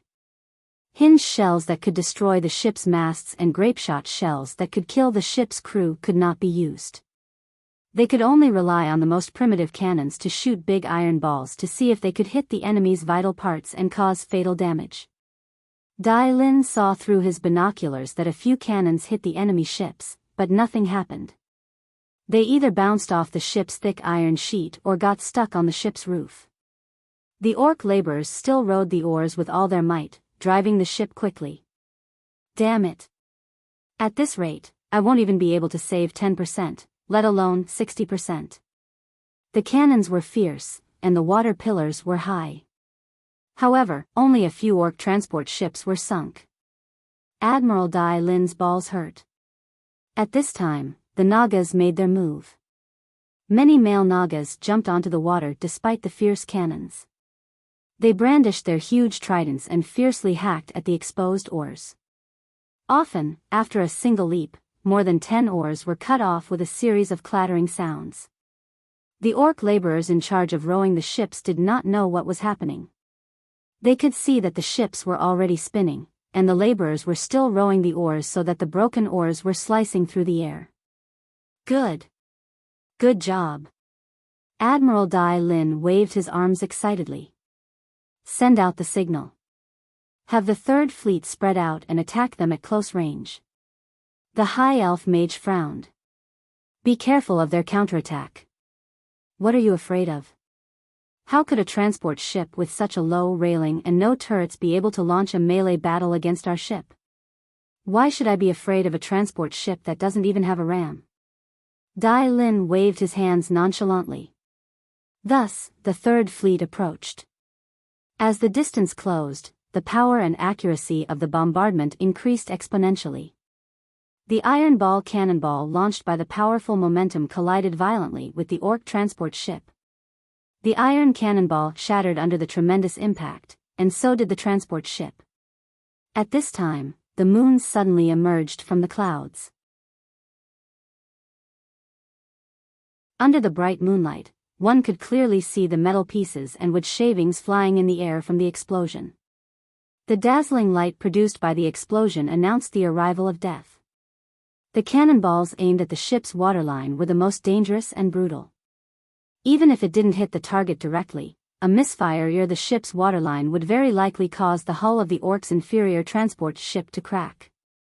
One after another, the huge metal transport ships began to sink. From the clamor that reached the sky, one could tell that every metal transport ship was filled with orc warriors. Perhaps on land, these warriors were omnipotent warriors who could charge forward bravely even after taking a dozen arrows. But in the sea, they were nothing. They were no different from weak babies. When the hull tilted, most of the entrances and exits could not be opened. The deck was originally covered with iron to increase the ship's defensive capabilities. This greatly increased the survivability of the people inside when the ship was not sinking. However, when the ship sank, it became a huge coffin. He led nearly 1,000 orc warriors and slowly sank to the bottom of the shallow sea. Ha ha ha. Ha ha ha ha. You want to play naval warfare with our Kultiras? You bunch of green-skinned creatures are not qualified. Dai Lin laughed heartily. He even pulled Gina Goldsword over and gave her a kiss. In his field of vision, at least a dozen giant iron orc transport ships began to sink. More than 30 transport ships had lost their motor power because their oars had been broken, and were floating or spinning on the surface of the sea. I've reported the situation to the Deputy Commander. The Deputy Commander has urgently informed Your Majesty that your fleet needs to retreat. Beware of the Horde's desperate attacks. Beware of what? Beware of these transport ships with low sides, no towers, no ram, and no long-range weapons. Isn't he underestimating our Kultira's fleet? Dai Lin suddenly thought of something. He wants his storm fleet to get some military merits too, right? I'll let them do it later. At this moment, it was as if the heavens wanted to slap him in the face. Dai Lin had successfully demonstrated what it meant by extreme joy turning to sorrow. Thousands of small and medium-sized transport ships suddenly rushed out where there was no light from flash. The biggest difference between these ships and the previous transport ships was that the bow of these ships was equipped with the sharp horn of some kind of huge creature. It was not a standard ram, but it was not much different if it was used for one-time use. General Dai Lin's face instantly turned pale. Retreat. Let the Third Fleet retreat. Dai Lin ordered in a panic. But it was too late. Even though the moonlight was good, when they discovered the swarm of small ships, Kultira's fleet could not do anything. Compared to the light boats that used oars, the sails of kol tiras were too slow in both turning and in speed. The result of their clumsiness was that the ships at the front were all surrounded by the Horde's small ships. The Horde's small transport ships crashed into Kul Tira's fleet. Then, a scene that left the people of Kul Tiras dumbfounded happened. The roofs of the transport ships were lifted off. They were not opened like loose leaf, but like a piece of cloth covering them. A bunch of orcs used brute force to flip the roofs that weighed who knew how many tons into the water. Then, without even using grappling hooks, they climbed up the ship's outer wall and onto the deck. Of course, their climbing was resisted by the sailors. Most of the orcs were blasted into the sea before they could climb up. Those that did not know how to swim would often drown. However, as more and more orc transport ships participated in the siege, General Dai Lin, who was a few hundred meters away, watched in shock as the warships of the Third Fleet were attacked one after another. Usually, a warship would be attacked by more than 10 small orc boats. When more than 10 bright green figures appeared on the deck, Dai Lin knew that the ship was finished. Retreat. Retreat quickly. Dai Lin closed his eyes. After painfully abandoning the Third Fleet that was mired in a chaotic battle, Dai Lin led the remaining ships and seriously depleted the tribe's forces with a mid-range bombardment that was very artistic and had a sense of distance. The Horde's fleet had achieved their goal. Under the heavy bombardment, they continued to sail toward South Shore.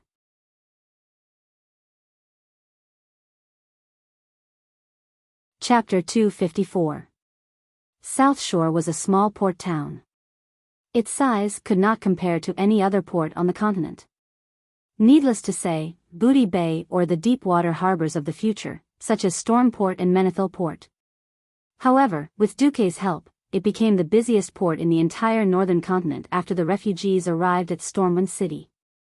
At first, there was only a small wooden pier, but now there was a huge stone pier. It was no longer a place for civilian fishing boats, but a port for both commercial and military purposes. South Shore went from dark at night to a place where it was unsuitable to go out to sea unless there was a storm.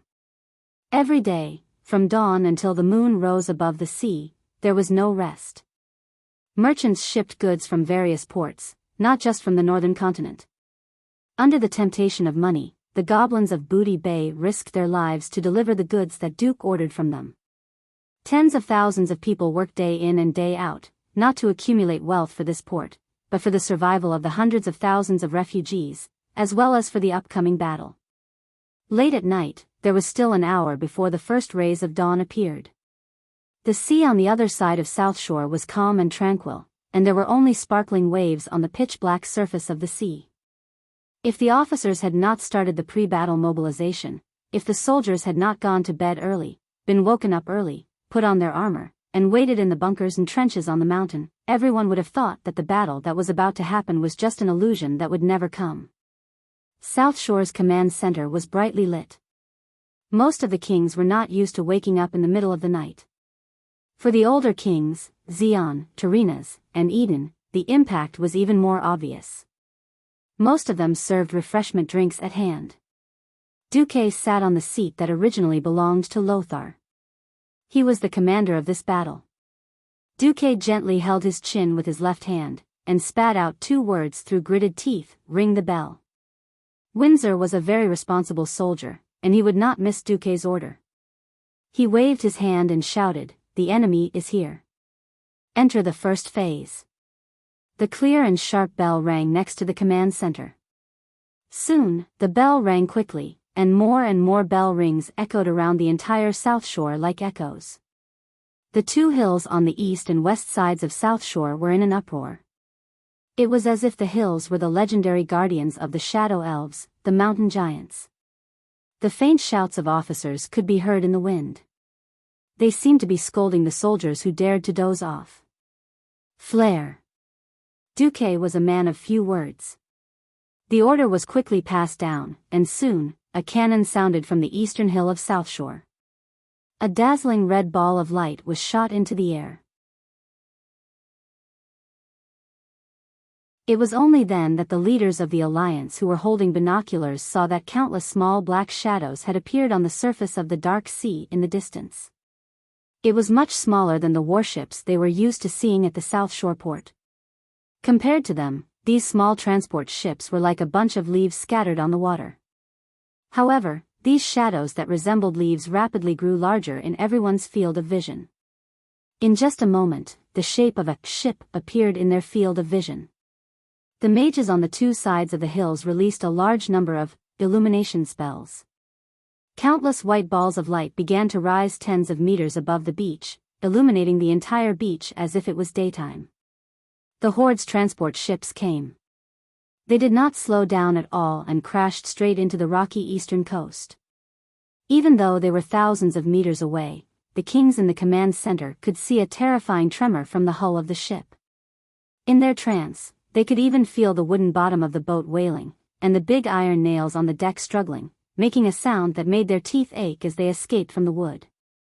Countless black shadows emerged from the ship. With the help of the light, the human guards on the shore quickly saw their enemies, the orc laborers. They did not wear armor and held the crudest mallets or primitive stone axes. Under the shouts of the few orc warriors, they somewhat foolishly charged towards the hills not far from the shore. First archer team, fire at will. Second archer team, get ready. It was not worth it to use up the physical strength of the archers to deal with the enemy's cannon fodder. However, High Lord Mograine of Rotterdam knew that the main characters today would not be the archers of Rotterdam. And according to the unparalleled deputy commander, after the archers used up their physical strength, there would be at least 3 hours for them to rest and recover. Just as Mograine glanced at the special seat on the top of the hill, the sound of bowstrings vibrating could be heard. The arrows were very accurate. Even if they could not hit the enemy's vital points, they would basically hit the enemy's body. Huh. Not bad. Cervanus, who was bored to death in the special seats, commented. The not bad that Queen Sylvanas mentioned was almost at the level of a sharpshooter in the human world. The shooting skills of the archers of the Rotterdam Kingdom were all accumulated through countless times of shooting practice. They had started training at the age of 18, and most of these archers had more than 5 years of training. The arrows that each of them had used up would probably be worth hundreds of Arother gold coins. After coming here, Mograine had been depressed for a long time when he found out that the arrows of ordinary archers were useless against the orc warriors. The more lethal javelins were the way to go. Luckily, Duque had informed him that the archers could still be used on the enemy's cannon fodder, regardless of whether this was recycling. At least the gold coins were used on the orc laborers. After a dozen breaths, the beach regained its peace. The laborers, who only had loud voices, were quickly shot by many arrows and died on the shore. More and more transport ships came ashore. The archers started to get busy.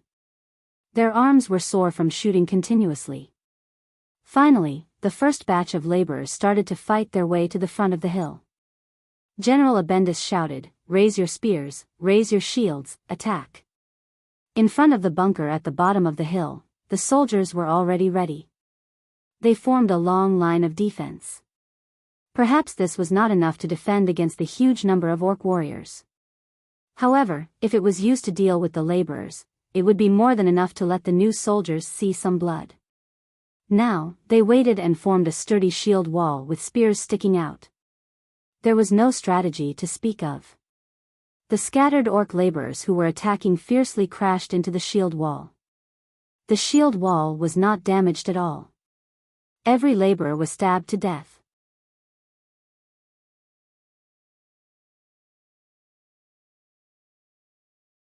Chapter 255. The battle with the laborers was easy. Apart from the real blood, it was no different from using spears to stab scarecrows in training. Some soldiers were already teasing, "If the so-called warriors of the Horde are all like this, our team can kill 10,000 of them." Just then, after the second round of illumination, Abendus discovered that a huge transport ship had begun to rush ashore, and many taller figures with obvious armor appeared on the shore. The main force of the orcs was coming. Mograine ordered, "Blow the horn." Archers, cover. Let the soldiers with swords and shields and spears come back. We're about to enter the second phase. The unique horn of the Rotterdam army sounded, and the soldiers who were having fun killing at the front lines suddenly realized that it was time to retreat. Under the good light and the commander's orders, the soldiers retreated in an orderly manner. They followed the predetermined mountain path to the second line of defense that was higher above sea level. When he saw his soldiers retreating according to plan, General Abendus raised his sword and shouted, "First Javelin Brigade, shoot!" The long shadow immediately shot into the air, drawing a beautiful arc in the air. Then, it let out a sharp whistle and pierced downwards.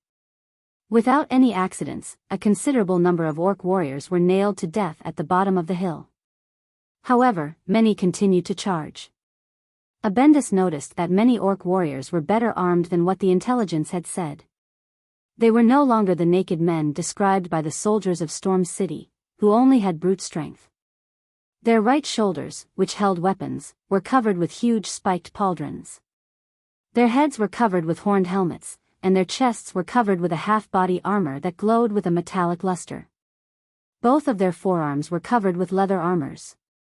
They did not have armor on their lower bodies, only a belt that looked like a leather skirt. However, they were obviously wearing a pair of huge boots, which allowed them to pass through the complicated terrain of the battlefield better. Abendus quickly summoned a Dalajan mage who was in charge of communication, and summarized the information to Duque. After receiving the news, there was silence in the command center. Noxus pursed his lips. "Gentlemen, at least we have confirmed that our enemies are a group of intelligent creatures that can evolve."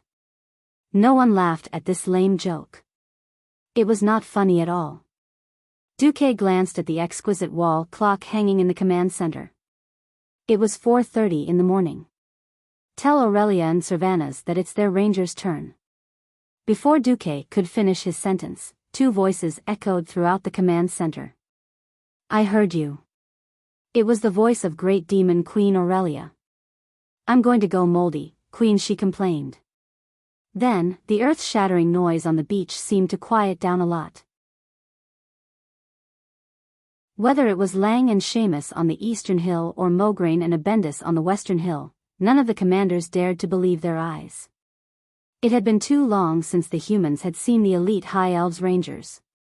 If the definition of a godly archer was to be able to kill one enemy with one arrow, then these rangers were super godly archers. They were simply monster-level existences. They could only hear the continuous twangs of bowstrings coming from higher up the hill. In just a few breaths, the densely packed tribes on the beach were all shot dead. The arrows were as accurate as if they had eyes, automatically navigating to the throats and other vital points of the orcs. In an instant, the entire beach was empty.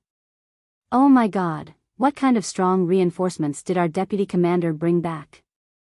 This is equivalent to a 10,000-man archer legion," King Lang muttered to himself. General Seamus comforted Lang. "I heard that the Windrunner family is the top ranger family in Kuel Salis." Lang felt a little better after hearing that. General Seamus was right about this. The Windrunner family's rangers were indeed the most powerful among the High Elves. Looking at the entire human world, including the High Elves, and even the more powerful Night Elves, there was no army that could compare to the Windrunner family's archers. Perhaps the legendary mysterious army that belonged to High Priestess Tyrant could compare to the Windrunner family's rangers. However, the horrors of the tribes were not only in their powerful individual combat power, but also in their terrifying numbers. When they found that there were more and more ships anchored on the western coast, the irascible orcs decisively ignored the orders from their superiors and began to rush their ships to any place that could be anchored. For example, the eastern beach, which had higher mountains and was better defended by humans. Another example was the harbor of South Shore itself. When the first light of dawn broke, the main force of the Horde's beach landing battle finally arrived. The gigantic iron ship crashed into the stone pier with a loud bang, causing the entire pier to shake. Duke saw through his binoculars that the deep water port that he had spent a long time building was smashed into by the group of bastards, and the sky was filled with flying rocks. Duke wished he could kill all the orcs. "Damn it, my secret stash," Duque muttered in his heart. On the other side, Turayan was also muttering, "In the name of the holy light, they are too ugly." Even though Lothar and Duque had described them before, it was still a far cry from seeing them with his own eyes. He did not know if the stronger the orcs were, the uglier they were. Turayan, who had personally witnessed the death of the tribe's laborers, had originally thought that the horde's warriors were about the size of burly humans, with light green skin and two huge tiger teeth in their mouths. Now, Turayan realized that he was completely wrong. The real warriors of the tribe were taller and more burly, and they looked even uglier. They had bright green skin and red eyes that were even redder than a rabbit's. And those huge fangs that could not even be covered by their lips. Turayan swore that he had only seen something like this on a wild boar. But wild boars did not walk on 2 feet, nor did they carry huge heavy weapons, nor did they wear heavy armor. Duque pretended to observe with his binoculars, and then said the answer that was marked in the system notification, "All right, generals, I have good news and bad news." Everyone immediately pricked up their ears. The good news is that the horde is finally willing to put in the main force. "Lothar, you can consider calling back the reserve troops that were stationed outside." Lothar smiled slightly. To be on the safe side, Lothar divided about 1/3 of the troops that had been gathered in South Shore and placed them in the middle of the Hillsbrad Hills, which was probably the inland area between South Shore and Atonement Island. Lothar did not comment on Duque's suggestion. Because if they called back the reserve troops, they might not be of any help. If they did not call back the reserve troops, they could still be used as insurance. At most, they would receive complaints from 1 or 2 kings that their troops could not do anything. Lothar smiled and asked, "What about the bad news?"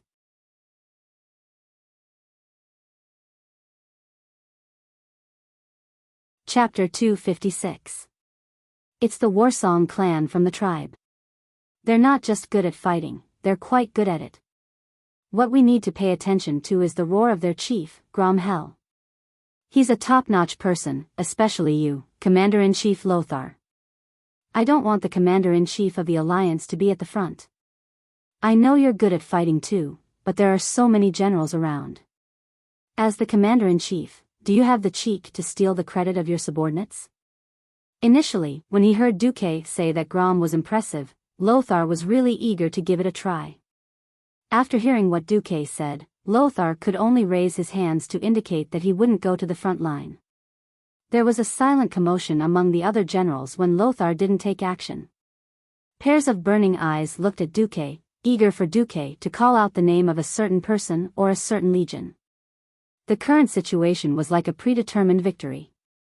The only difference was whether the price paid was high. However, it seemed like it would be a great victory for now. Everyone yearned for victory. The kings, who had different thoughts in the first place, were even more eager for their legions to perform well in this battle, because it would affect their country's right to speak in the alliance. Trash had no rights. That wasn't just a matter of words. More and more transport ships arrived at the seaside. There were so many ships from the tribe that the long coastline was actually not enough for all of them. The brave warriors of the Warsong clan pushed the front line to the middle of the mountain. They endured the fist-sized rocks that filled the sky and the arrows that could easily penetrate their bodies. When one fell, another would immediately take his place. When a group fell, a new group would immediately rush in. They were using their flesh and blood to corrode the humans' defense line at a high speed. The agile movements of the Warsong clan warriors, their exaggerated jumping ability, and their violent strength made the soldiers of the Rotterdam very uncomfortable. In just 10 minutes, Mograine had already sent out the reserve team for the 3rd time. Even though he still had sufficient reserves, the sight of such a meat grinder made his heart bleed. They were all the elites of the Rotterdam kingdom. At this moment, 2 red signal flares rose in the direction of the headquarters. In this world where the light of dawn was still very faint, it was especially dazzling. In the east, the 4th Fleet, which had been waiting for a long time, puffed up their sails and arrived at the battlefield within 15 minutes. Then, far from the coast, they fired their cannons at the densely packed coastline. From today onwards, this cruel weapon would probably become one of the most hated weapons in the tribe. 100 thumb-sized, relatively round iron lumps could be stuffed into a huge cannon chamber. Because of the short range, Commander Ku Tiras ordered that each cannon be loaded with 20% less gunpowder and 30% more grapeshot than usual. Bang! Bang! Bang! Following the loud roar, the coastline that was not particularly wide was immediately set off in a storm of blood. The new armor that the orcs had obtained from the dwarven slaves was completely unable to withstand the impact of such hot weapons. A head-sized bloody hole would immediately appear on their bodies if they were hit by it. Even the lightest injury would be a broken arm or leg. Large pieces of broken limbs flew into the air. There were split heads, splattered intestines, and broken weapons. In a few breaths, the entire coastline had become the orcs' shuraba. The seawater that surged up along with the tide was all dyed red with the blood of the orcs. The tragic scarlet spread hundreds of meters away on the surface of the sea, and it was all orc blood. The tribe's commander ordered the transport ship to rush towards Ku Tiras' battleship. Unfortunately, it did not work this time. An orc laborer who was rowing the boat could not help but exclaim, "There's something down there, there's a lot of it." The laborer pointed at the large opening for the oars. As soon as he finished speaking, he was dragged underwater along with the oars. Blood gushed out, and it seemed that he would not survive. At this time, there were already quite a number of slightly fat black figures on the surface of the sea. Colorful triangular dorsal fins broke through the water surface, forming white waves. Those who were familiar with them would know at a glance that they were murlocs. It was not the first time that the tribe had dealt with the murlocs. They also knew that the humans of Stormwind City had the ability to tame the murlocs, although they did not know which one. It felt as normal as an orc taming a warg. That alone was not enough to alert the tribe. Until the tribe suddenly realized that the number of murlocs was 2F** king ridiculous. It was impossible to count how many there were. All they knew was that this was definitely more than 10,000. Not only the orcs, but even the human guards on the hill were stunned. At first, Duque did not send out the murlocs because Duque felt that it would not be effective to let the murlocs intercept the transport ships rushing towards the coast at high speed. Now it was different. Most of the gaps along the coast had been filled. If the tribe wanted to reach the shore, they would either have to smash the butt of their own ship and disembark in deeper water, or they would continue west to find a place to dock. In fact, continuing west was the right choice. But the appearance of Ku Tiras' fleet dispelled the tribe's commander's thoughts.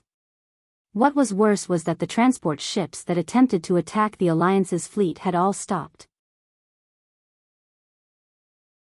If the tribe's ships were powered by sails, the murlocs would not be able to cut off the ship's power. But it was oars. For the murlocs to deal with wooden oars that were not specially reinforced was a matter of minutes. Under the command of the murloc oracle Mauger, the murlocs also became smarter. They worked hard to destroy every horde transport ship. They used all kinds of methods to break the oars of the laborers and dig into the bottom of the horde transport ships. Like sardines, the transport ships were packed with hundreds of people. Even if one of them sank, it would be a big loss to the tribe. Looking at the situation of the battle, the 5 kings in the command center were all beaming with joy. "Yo, horde, hurry up and play your cards. I don't know who the commander is, but if you don't play your cards, I'll have to take the lives of another 100,000 orcs this time." At this moment, a loud noise suddenly erupted from one of the large battleships in Ku Tiras' fleet. In the next second, the huge mast broke, pulling the entire ship and causing it to tilt at an angle of 60 degrees to the water. If the first attack could be reluctantly attributed to an accident, then the second attack was witnessed by Duque with his own eyes. On the left side of the battleship's bow, a huge crack about half a meter wide and at least 7 or 8 meters long was drawn out by a Black Shadow's weapon like it was killing a fish. The entire hull of the battleship let out a sad cry, then the huge bow suddenly broke, the hull tilted, and a large amount of seawater poured into the cabin.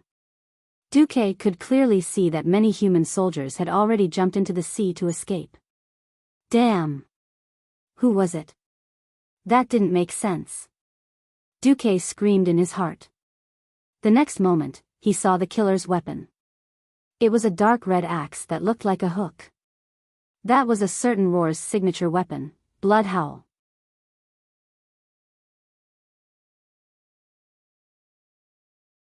Chapter 257. Grom Hellroar was mighty and domineering. Whether it was his trademark roar, his courage, or his unparalleled violent attack power. Tearing a lion apart with his bare hands and going through countless battles without a single defeat was not enough to describe the domineering Grom, whom Duque had called Lord Howl before he transmigrated. If one had to describe Grom's strength in one sentence, it would be that he could dismantle a Gundam with his bare hands. The story began with Grom's father, Galmash Hellroar, whom Duque called Grandpa Howl. Galmash was the chief of the Warsong clan. He was a powerful warrior during his lifetime and was known as the Giant Butcher. Few orcs could be like him, both deeply respected by his own clansmen and terrifying his enemies. One time, Galmash and his clansmen encountered a huge Golan, and a fierce battle ensued. What was a Golan? A Golan was a terrifying one-eyed monster that was 2 or 3 times taller than an ogre. Duque believed that only the one-eyed giants of ancient Greece before he transmigrated could be the prototype of this monster called Golan. During the fierce battle, Galmash was caught by the Golan. When his body was bitten to pieces by the Golan's guillotine-like mouth, Galmash endured the pain and used the last of his strength to chop his battle-axe, Gorhowl, into the Golan's eye before he died. When they fell, the first to die was the Golan. After this battle, Gorhowl became famous everywhere and became the symbol of the Warsong clan's chief. Galmash eventually earned the surname Hellroar for his clan. The Hellroar clan was also very good at fighting huge things. For example, such a huge warship had been dismantled by Grom in a few moves. Were the tribal heroes really monsters? Although Duque wanted to push Lothar, who had the highest combat power on his side, and Uther, who had just arrived last night, to fight Lord Howl for 300 rounds, the problem was that this was King naval battle. Could Lothar and Uther, who were fully armored, win? Don't be ridiculous. If these two powerful people drowned because of this reason, Duque would not be able to forgive himself. Just as Uther was about to step out and ask to fight with a fearless spirit of sacrifice, Duque said, "Hey, Aurelia, Servanas, do you hear me?" An echo immediately came from the wind. Aurelia awaits Deputy Commander's orders. Yo, there's finally something exciting to do. Duque cleared his throat and said, I want you 2 sisters to deal with the onion-haired orc chief who just tore down our warship. Yes, the one with the blood-red hooked axe. His name was Grom Hellscream, and he was one of the strongest fighters in the horde. Don't be careless. I promise I'll kill him. Aurelia was as steady as ever. Sister, let's not compete in killing enemies. Those moving targets aren't that great. Let's compete to see who can kill more chiefs. This time, it was a voice that only Duque could hear. Duque was under a lot of pressure when faced with such an off-topic Queen Sylvanas. Uther couldn't help it anymore. He stepped forward and said, Deputy Commander, Uther and his silver hand request to fight. Duque glanced at Uther, who was much older than him, and said, I know your chivalry can't stand having a woman fight on your behalf. But I want to tell you, first, don't treat the sisters as weak. Second, unless you're very good at swimming in armor, leave it to the 2 sisters. Uther was quite annoyed by Duque, but as a noble paladin, he knew very well that Duque was not targeting him or looking down on his silver hand. It was just that Uther was as puzzled as the other generals. Why did Duque seem to know their abilities and specialties so well? From the beginning of the Battle of South Shore, Duque's formation had no flaws or problems. Not only could he predict the enemy, but he was also very clear about his own people. The problem was that Duque hadn't even visited their troops. Naturally, Duque didn't have time to explain to them.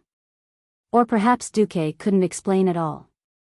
He'd arranged it according to which of them was more powerful in history. No matter what, the destructive power of a heroic existence was shocking. As someone who also had a heroic template, Lord Howl had already used Blood Howl to dismantle 5 warships of various sizes by the time the Windrunner sisters arrived. Grom didn't let his guard down at all just because the 2 beautiful elven rangers were dainty and delicate. On the contrary, his instincts towards the strong made Grom very nervous. It was as if he was a dragonfly skimming the surface of the water. His ability to jump over the transport ships and even the junk floating on the sea was beyond Grom's imagination. This level of agility was unheard of. Grom Hellscream felt a wave of disgust. This was the unique aesthetics of the orcs. The Windrunner sisters were as beautiful as goddesses in the eyes of humans, but in the eyes of the orcs, who loved broad shoulders, thick waists, and large hips, they were weak goods that couldn't give birth to strong children. Lord Howl's disdainful gaze made Aurelia the Great Demon King and Queen Sylvanas even more displeased.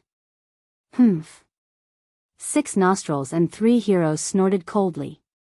It had to be said that this was a strange misunderstanding. It didn't matter. Only a dead enemy was the best enemy. This principle was applicable in every world. Since they didn't speak the same language, there was no need to greet each other. The Windrunner sisters and Lord Howl faced each other directly. They moved forward on the waves so fast that the naked eye couldn't keep up with them. The Windrunner sisters stood on the left and right. They shot a barrage of arrows while approaching Lord Howl at high speed. Grom grabbed a stack of shields hanging on the railing of the ship. He easily tore the ropes binding the shields. They were originally used by humans for boarding battles, but Lord Howl pulled them up. 5 or 6 shields turned into flying discs that could cut a human in half and were thrown out. Of course, such a rough throw wouldn't hit. Sylvanas actually took a step forward with her slender and beautiful legs, stepping on those floating shields and flying high up in the sky. In just 10 seconds, Grom was hit by at least 30 arrows. He looked bloody and miserable, but the Windrunner sisters realized that none of the arrows actually penetrated Grom's muscles or hit his organs. The arrows that were aimed at Grom's fatal spots were either blocked or dodged by Blood Howl. Just as the Windrunner sisters were within 5 meters of Grom, Lord Howl counterattacked. A deafening roar spread out like a shockwave around the sinking ship, and the 2 sisters trembled. The next moment, the wooden boards under Lord Howl's feet turned to dust. With a swift leap, he slashed at Sylvanas.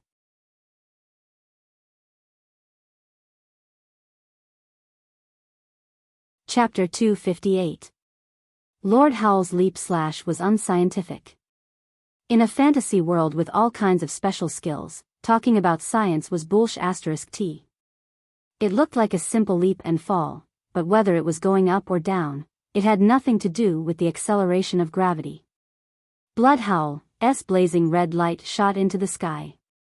For a moment it was like a scarlet sun had suddenly appeared out of nowhere.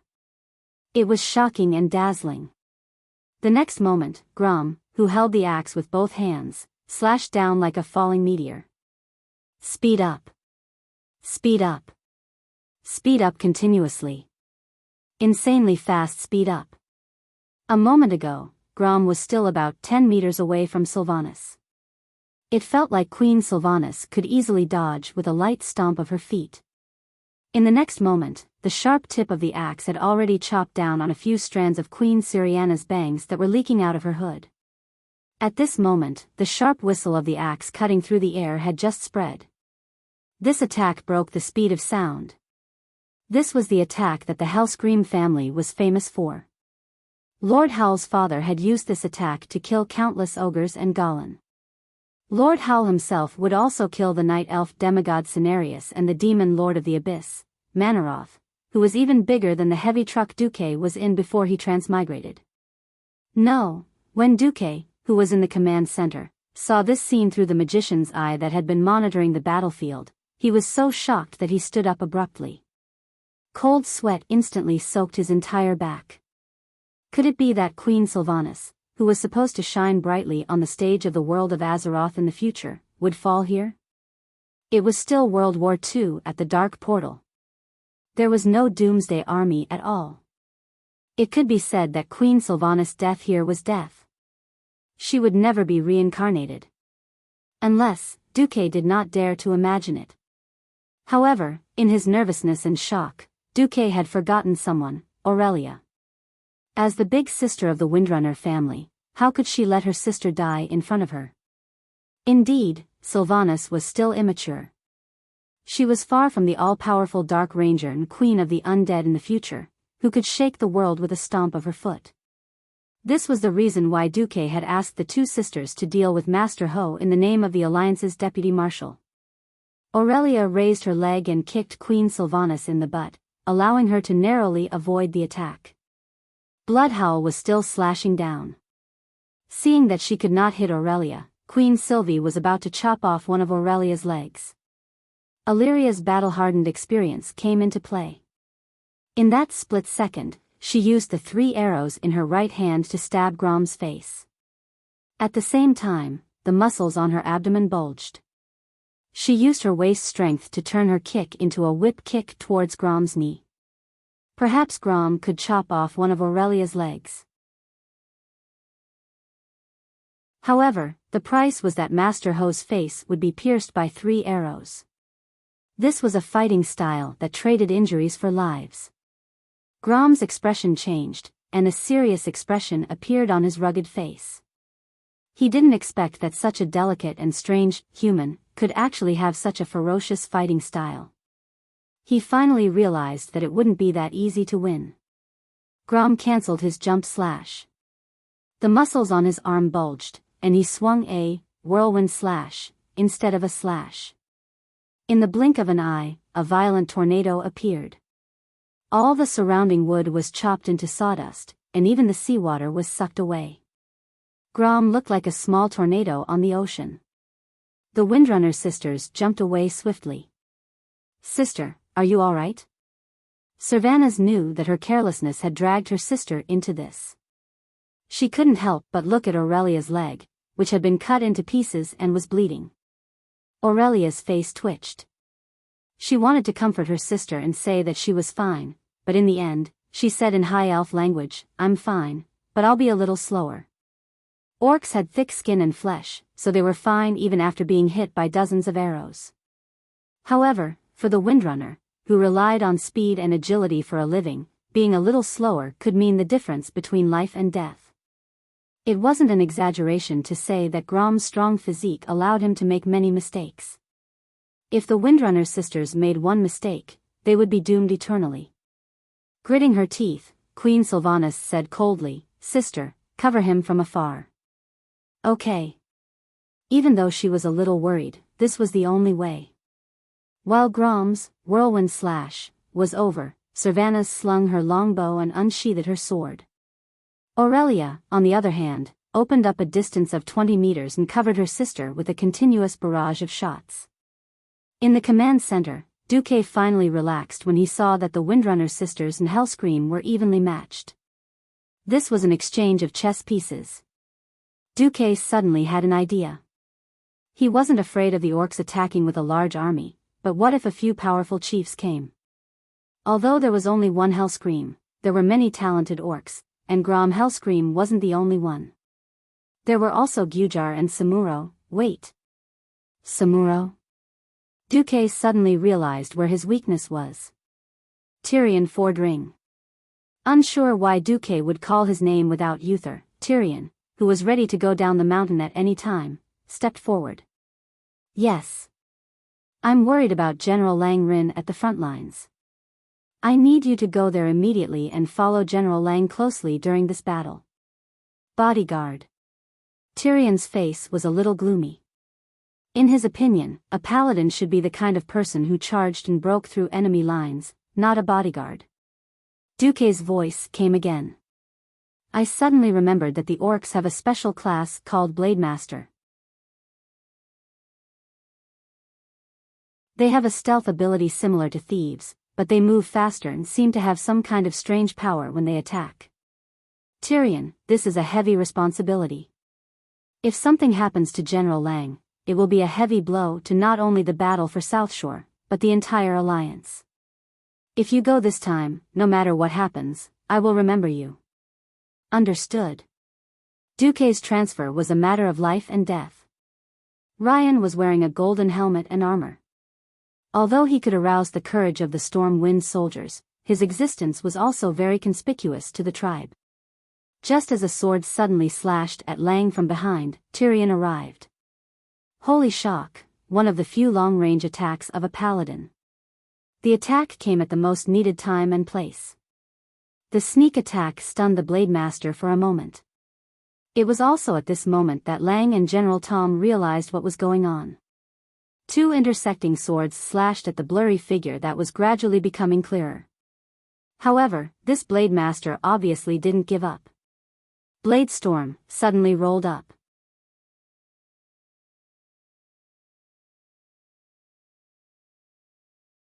Chapter 259. It was another tornado-like attack, but compared to Grom's whirlwind slash, the Blade Storm was the real tornado, the real killer move. A terrifying tornado made of blood and wind swept up from the top of the mountain. Under the high-speed rotation, whether it was Theon, Lang, or Tom, they all lost track of the mysterious sword saint who had ambushed them. They could barely see a green figure spinning at high speed in the turbulent air currents. As Lang retreated with his sword, the Wang family guards beside him rushed forward without any regard for their own lives. The result was that the guards were instantly minced into meat paste. Looking at the familiar faces he had known for many years being killed by the sword, Lang almost wanted to rush into the storm of sword energy and fight it out with the other party. Tom Seamus slammed backwards, using his sturdy pauldrons to push Lang out of the Blade Storm's killing range. However, the other party chased after him like a shadow, determined to kill Lang. This was no longer a swordsmanship. The high-speed rotation of his body brought with it countless sword energies that were like real swords, slashing horizontally at everything that tried to block his way. The human bodies clad in standard iron armor, the thickened shields wrapped in wooden planks, the trenches dug around the mountain, and the stone pillboxes, everything looked so sturdy. However, all these seemingly indestructible things had become victims of the Blade Storm's terrifying meat grinder. The human body was cut into pieces, and even if it was picked up, it would not know how to piece it back together. The shield was cut into pieces. The trenches were instantly opened up. And the stone pillbox was directly lifted off the roof. The attack of this berserk sword saint was completely beyond human imagination. At this moment, Lang suddenly calmed down and accepted reality. He was very grateful to Tyrion Fordring who came at the last moment, and he knew very well that he was sent by Duque at a critical moment. But this kind of power was not something a mortal could resist, right? Listening to the high-speed cutting sound, Lang helplessly closed his eyes with a bitter smile. 1 second. 2 seconds. 5 seconds. The blade that represented death never came. Instead, it emitted an intense sound of metal clashing not far from him. Theon's tall and burly figure stood in front of him and Seamus like a nail. The storm of blades slashed at him. Countless swords on his body. Dismember the corpse into 10,000 pieces? None of this happened. Instead, Lang saw an oval cover that glowed with a holy golden light appear on Theon's body. It was this shield that withstood the seemingly invincible blade storm. Was this really a god? Looking at the System Elf's report, Duque was a little confused. Congratulations, Tyrion Fordring, who you urgently dispatched to the eastern battlefield, saved King Lang at the critical moment with blessing of sacrifice and divine protection. King Lang's attitude towards you has risen to entrust life and death. Duque knew what it meant, but Duque was more interested in Theon's two skills. Blessing of sacrifice, use the power of the holy light to protect an ally, so that the user of the blessing bears a portion of any kind of damage. Divine protection, stimulate the holy light in the body, using the power of the holy light to make oneself immune to all attacks for a few seconds. The holy light in this world seemed to be more powerful than he had imagined. On the other side, seeing that he couldn't kill Lang even with his ultimate move, the mysterious sword saint reluctantly retreated. His figure disappeared into thin air. After using his ultimate move, he would probably fall into a period of weakness for a long time. That kind of terrifying move, which concentrated all of his strength for a few days in an instant, would not come without a price. He wouldn't have to worry about that guy for a long time. At this time, in the image of the mage's eyes, he saw that Duque had sent Theon to save King Lang. There was a burst of applause in the command center. That's amazing. Vice Commander. Oh my God, how did you think of that? Duque was flattered because this was praise from the 5 kings of the Alliance. Although he had saved his boss, saving Lang was also helping these kings. With a great enemy in front of them, no one wanted the Alliance to fall apart. Well, now we just need to. Before Duque finished speaking, he saw a hunchbacked figure appear in the vision of the mage's eyes. In the next instant, the mage's eyes was destroyed. However, Duque saw that on the 2 hilltops closest to the port, 2 fire rain areas the size of 4 football fields had fallen. A fire rain area the size of 8 football fields. Was this done by an ordinary warlock? Duke and Antonidas looked out of the window at the same time, looking at the burning hills in the distance, and the people on fire who were writhing in pain. Those little people on fire in their field of vision were the elites of the Alliance. On top of the hill, the volume of the screams suddenly doubled, and then quickly quieted down. And on the beach, naturally, the cheers of the orcs burst out. With the help of the system elf, a figure that was originally just a small black dot rapidly expanded in Duque's vision, and expanded again and again. It was a hunchbacked orc holding an evil skull staff. His face was old, his movements unsteady, and his back was full of huge bone spikes. It felt like this guy didn't need anyone to touch him, he might throw himself to his death on the road in the next second. But no matter who Duque looked down on, he wouldn't look down on this mysterious orc who used water float to stand on the waves, his body swaying up and down with the waves. He was the terrifying existence that stood at the end of the path of evil in the mortal world. The muscles on Duque's face kept twitching, and his face was ashen as he squeezed out 3 words with great difficulty. Ghoul Dan. Duque was absolutely sure that the historical Ghoul Dan did not participate in the Battle of the Hillsbrad Hills. He didn't know if it was because the butterfly Duque had changed the course of fate too much, but it actually attracted Ghoul Dan. The only thing he could rejoice about now was that Ghoul Dan was no longer that demigod Ghoul Dan. After being tricked by Medivh, Ghoul Dan's strength had dropped by at least half. Unfortunately, even if Ghoul Dan's strength had dropped by half, he was still not someone that the sky wizard Duque could contend against. Duque walked over to Antonidas and bowed deeply. Apologies, Chairman Antonidas. The other party was once a demigod warlock, the strongest orc in the mysterious domain, Ghoul Dan. Other than you, only Kuel Salus Sun King can contend against him. Facing the expectant gazes from all directions, Antonidas leaned on his staff and stroked his long white beard, his face filled with the pride of a strong person. Ha ha ha. The Dalajan will not refuse responsibility. The same goes for the Dalajan chairman.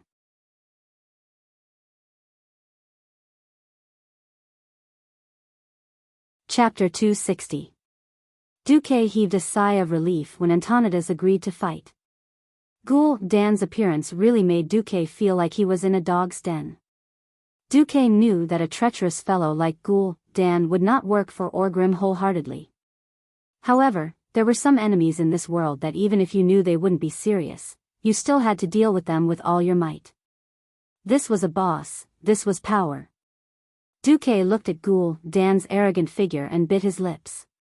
After he was done with this, he really had to cultivate his strength properly. His strength had to match the situation.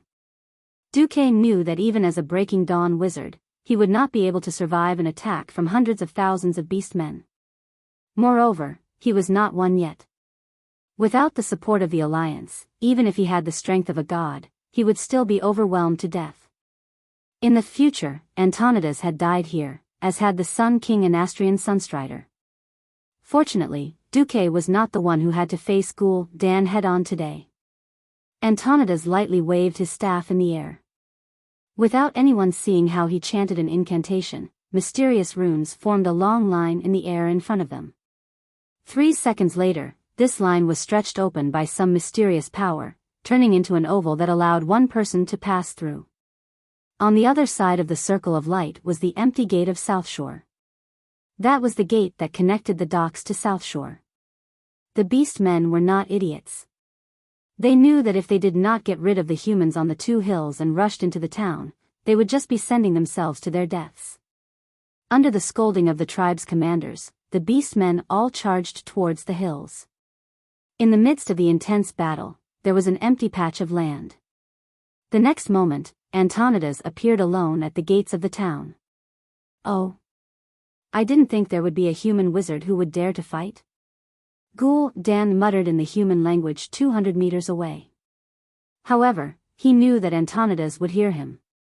Hee, I also want to know what kind of strength a demigod once had. Antonidas was old and shrewd. It seemed to be a compliment, but in fact, it was an outright insult. Ghoul Dan waved his magic staff and death ripples formed from the power of darkness spread out from the surface of the sea. Instantly, countless fishmen 100 meters away were hit. For a moment, the entire surface of the sea surged. Large amounts of blood and corpses were boiling and roaring like boiling water. Ghoul Dan's face was black as he coldly replied, I can kill you even with half of my strength. Come. Antonidas beckoned. Without further ado, the 2 men's spells collided in midair. At that moment, the whole of South Shore, with the dock as the boundary, flashed with elemental light of different colors. On the side close to the town, fire, ice, and arcana runes of 3 different colors appeared densely.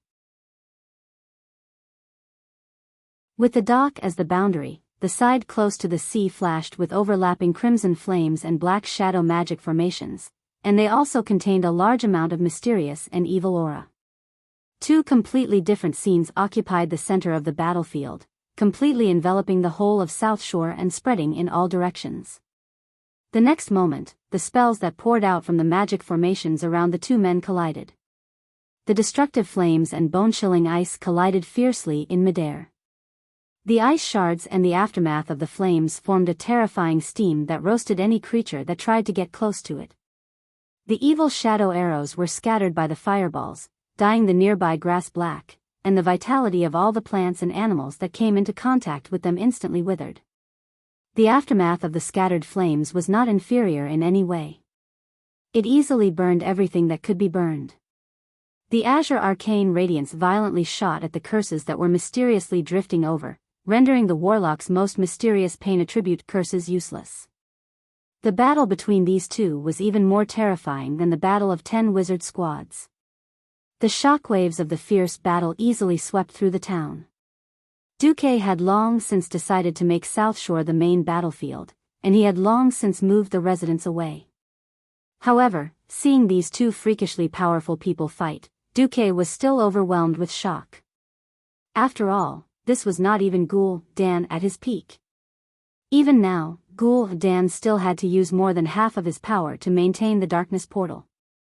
In other words, Ghoul Dan had used less than a quarter of his power to fight Antonidas, one of the 2 breaking dawn wizards in the world of Azeroth, to a draw. At this moment, the whole of South Shore, as well as the places between the 2 hills, seemed to have encountered a terrifying natural disaster. It was a combination of a tornado and an earthquake. The brick and wood houses on both sides of the main road above the town collapsed like dominoes. Huge trees were thrown into the air by the powerful shock waves, but before they landed, they would be bombarded by 2 or 3 different kinds of magic. Duque saw with his own eyes the top half of a tree being burned, the bottom half frozen, and finally turned into powder by the shadow arrows. Antonidas raised his staff, and the sea around Ghoul Dan was instantly interwoven with a blue magical radiance. In less than half a second, nearly 100 giant water elementals with 2 thick arms and their upper bodies in the shape of an inverted triangle suddenly appeared from the sea. These water elementals did not say anything, and directly shot over 100 frost arrows at Ghoul Dan. Ghoul, Dan also waved his hand, and dozens of dark blue inverted triangular, blue fatties appeared beside him. These strange demons that came from the void used their huge bodies as the best magic shields. At the same time, near the town gate, a spatial passage connected to the void was opened, and many demon hounds that targeted magic professions pounced out, charging straight at Antonidas. Humph. The Dalajan president snorted coldly. Countless ice spikes appeared from the ground and pierced into the sky. The demon hounds that should have been able to suppress mages had no resistance against the physical damage caused by the elemental transformation. As if they were skewered, their abdomens were easily pierced from the bottom up. Some of them even had their heads cut off by the ice, and they became corpses before they could rise up. The magic energy that burst out of their bodies formed a terrifying pressure. This kind of pressure could easily draw an invisible boundary on the battlefield. Even if there were no magic waves in that area, those who were not strong enough would not dare to cross it. Seeing that Duque's arrangement had once again offset the horde's attack, Lothar walked over. "What are you waiting for, Duque?" "I'm waiting for the exchange. When the horde's cards are gone, it will be the death of the 100,000 horde troops." Duque said coldly, "You're tuning into the Biyao's Wuxia Chronicles YouTube channel. Don't forget to subscribe and join us on this journey to catch the most captivating stories.